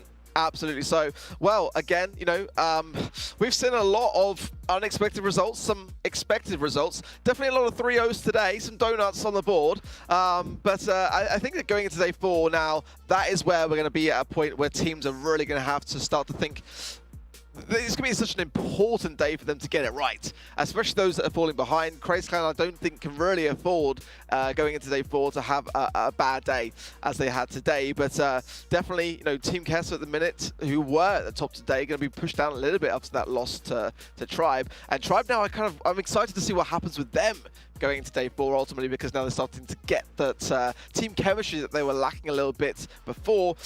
Reply Totem though, what a day for them. The game was offline of course, but I mean, they are rocking it right now. I mean, we've seen 3-0s by just about every team today, with the exception of 1 3-1, okay. But still, Reply Totem has been the one team to do this consistently every single time, getting such a close victory, of course, versus SK 3-2, but still a very challenging victory, and one that they managed to pull off, I think, quite gracefully as well. Definitely a team that is the team to beat following day number 3. And once more, 4 match days left, and I still think the spotlight is going to be on Reply Totem the entire time. Also, gotta recognize Tribe ascending to the spotlight. Of course, had large expectations for them going in, but now in the spotlight of the way of thinking that this is going to be a really tough team. We got to practice for this matchup a lot, and we got to take these guys down. It is not going to be easy, but I think at least from this point on, we know what the teams do. Boards, I mean, we talked already quite a bit about Reply Totem, but I mean, it's for a reason. 9 points, 3 wins on their side, only ever dropping 2 sets as well. That was to SK Gaming, a team against who it's not surprising to drop 2 sets. If you win that, you're still very much happy. SK that are just behind them on 6 points right now, all tied up, as a matter of fact, with Tribe Gaming EU. Team Queso are also near that area, have a little bit more of a score difference on their side, so they are definitely a little bit behind, but points-wise and wins-wise, they're on the same page. Then Dogster Lobsters, FA Siege, FA Baguette, all the 1-2 teams right now. Crazy Clan sitting on the bottom of the leaderboard, one of the big talking points as well of this season so far. Gotta be honest, you know, coming into it, if someone said to me, you know, Ark, take a guess at what team's going to be bottom at the end of day 3, I would never have thought Crazy Clan would be there. I just wouldn't. A moment for them to reflect again and just kind of rethink through where it's going wrong for them. Ultimately, they have some interesting draft ideas, but I don't know whether I'm as sold as I am on their draft as I was in the earlier part of the season. But great to see Dogster Lobster still riding in 5th, and you know, right next to Team Queso there. Not much really in that one, but definitely that's. Oh, Reply Totem. I mean, they're going to get to a point where, I mean, are they ever going to drop a game, ever going to drop a set, you know, moving forwards from today? I mean, they are just looking so fierce, but I think that it's a lot of credit towards the way that they draft, actually, in contrast to Craze. A lot of the brawlers that they pick are kind of ones that not just sort of stand out in terms of the meta, but also things that are not expected, like bringing in Buzz and then putting on iJoker is like a dangerous combo. And when you combine a dangerous player with dangerous drafts, then you get a dangerous result, and that top place for them. Definitely standing tall and proud there. FA Siege though, I think, and FA Baguette, still, we've seen some great promise from them. I think there's still time for them to make a bit more definitely I think for Craze Clan it's a tougher deal. It's going to be a very challenging issue because I'm sure it extends beyond the draft. The roster hasn't changed, but there's got to be something else at play. Of course, there's still time to deal with that as well. We got more matches coming up as well. In fact, they are going to be faced up versus Queso in a very challenging matchup. So we have Craze Clan versus Queso, then SK versus FA Baguette, another exhilarating one. Finally, we have FA Siege versus Tribe and Reply Totem versus Dogster Lobster. I've got to say, man, that's a rough matchup for Craze as well, coming into play day 4. I mean, you know, Queso are, you know, still very much on fire at the minute, despite having a rough day today. But, you know, I'm also keen to see Reply Totem and Dogster Lobster today, because, like, I mean, that's like the ultimate underdog story, really. I mean, you know, if they can take down the top, I mean, how that would resonate throughout the challenge season. I mean, that would be an amazing victory if they can go all the way there.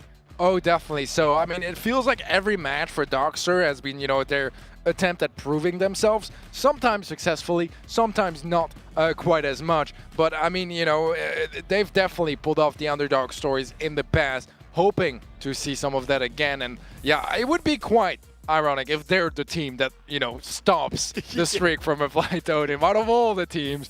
But everything is possible because we've already seen some of the craziest stories so far this season. That's the thing, and I fully agree. I think that they are the perfect team to stop the reign of Reply Totem, actually. And yeah, but I mean, SK as well today, I've got to say. SK, just phenomenal performance. I think that they are looking quite scary moving in to play day 4. But that's going to be a wrap for today. I mean, some very, very exciting games and some definite results that are going to resonate on to the next days to come as well. Big thanks to everyone here at production, to Snapdragon Elite Gaming, of course, for all they do. To my co-casters, well, I wasn't casting today, I was on the hosting desk, but to Ready Set and to Teddy as well, to everyone watching at home, to all the players, coaches, and all that kind of stuff as well. We thank you from the bottom of our hearts, and we'll see you in Play Day 4.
The Snapdragon Pro Series is brought to you by Snapdragon Elite Gaming, Monster Energy, and DHL.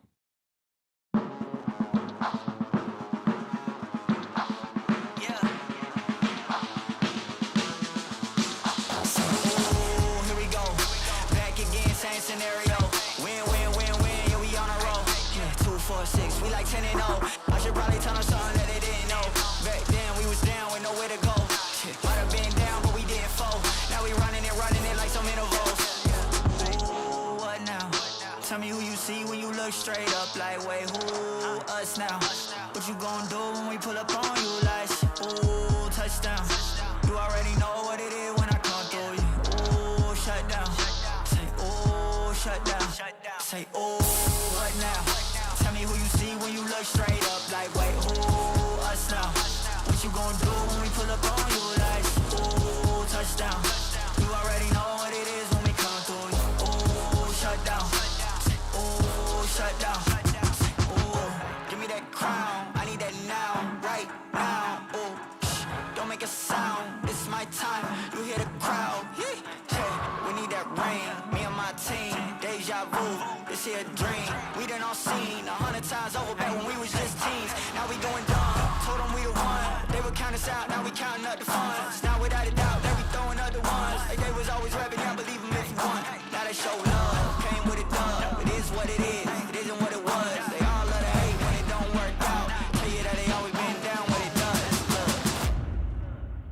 say, oh.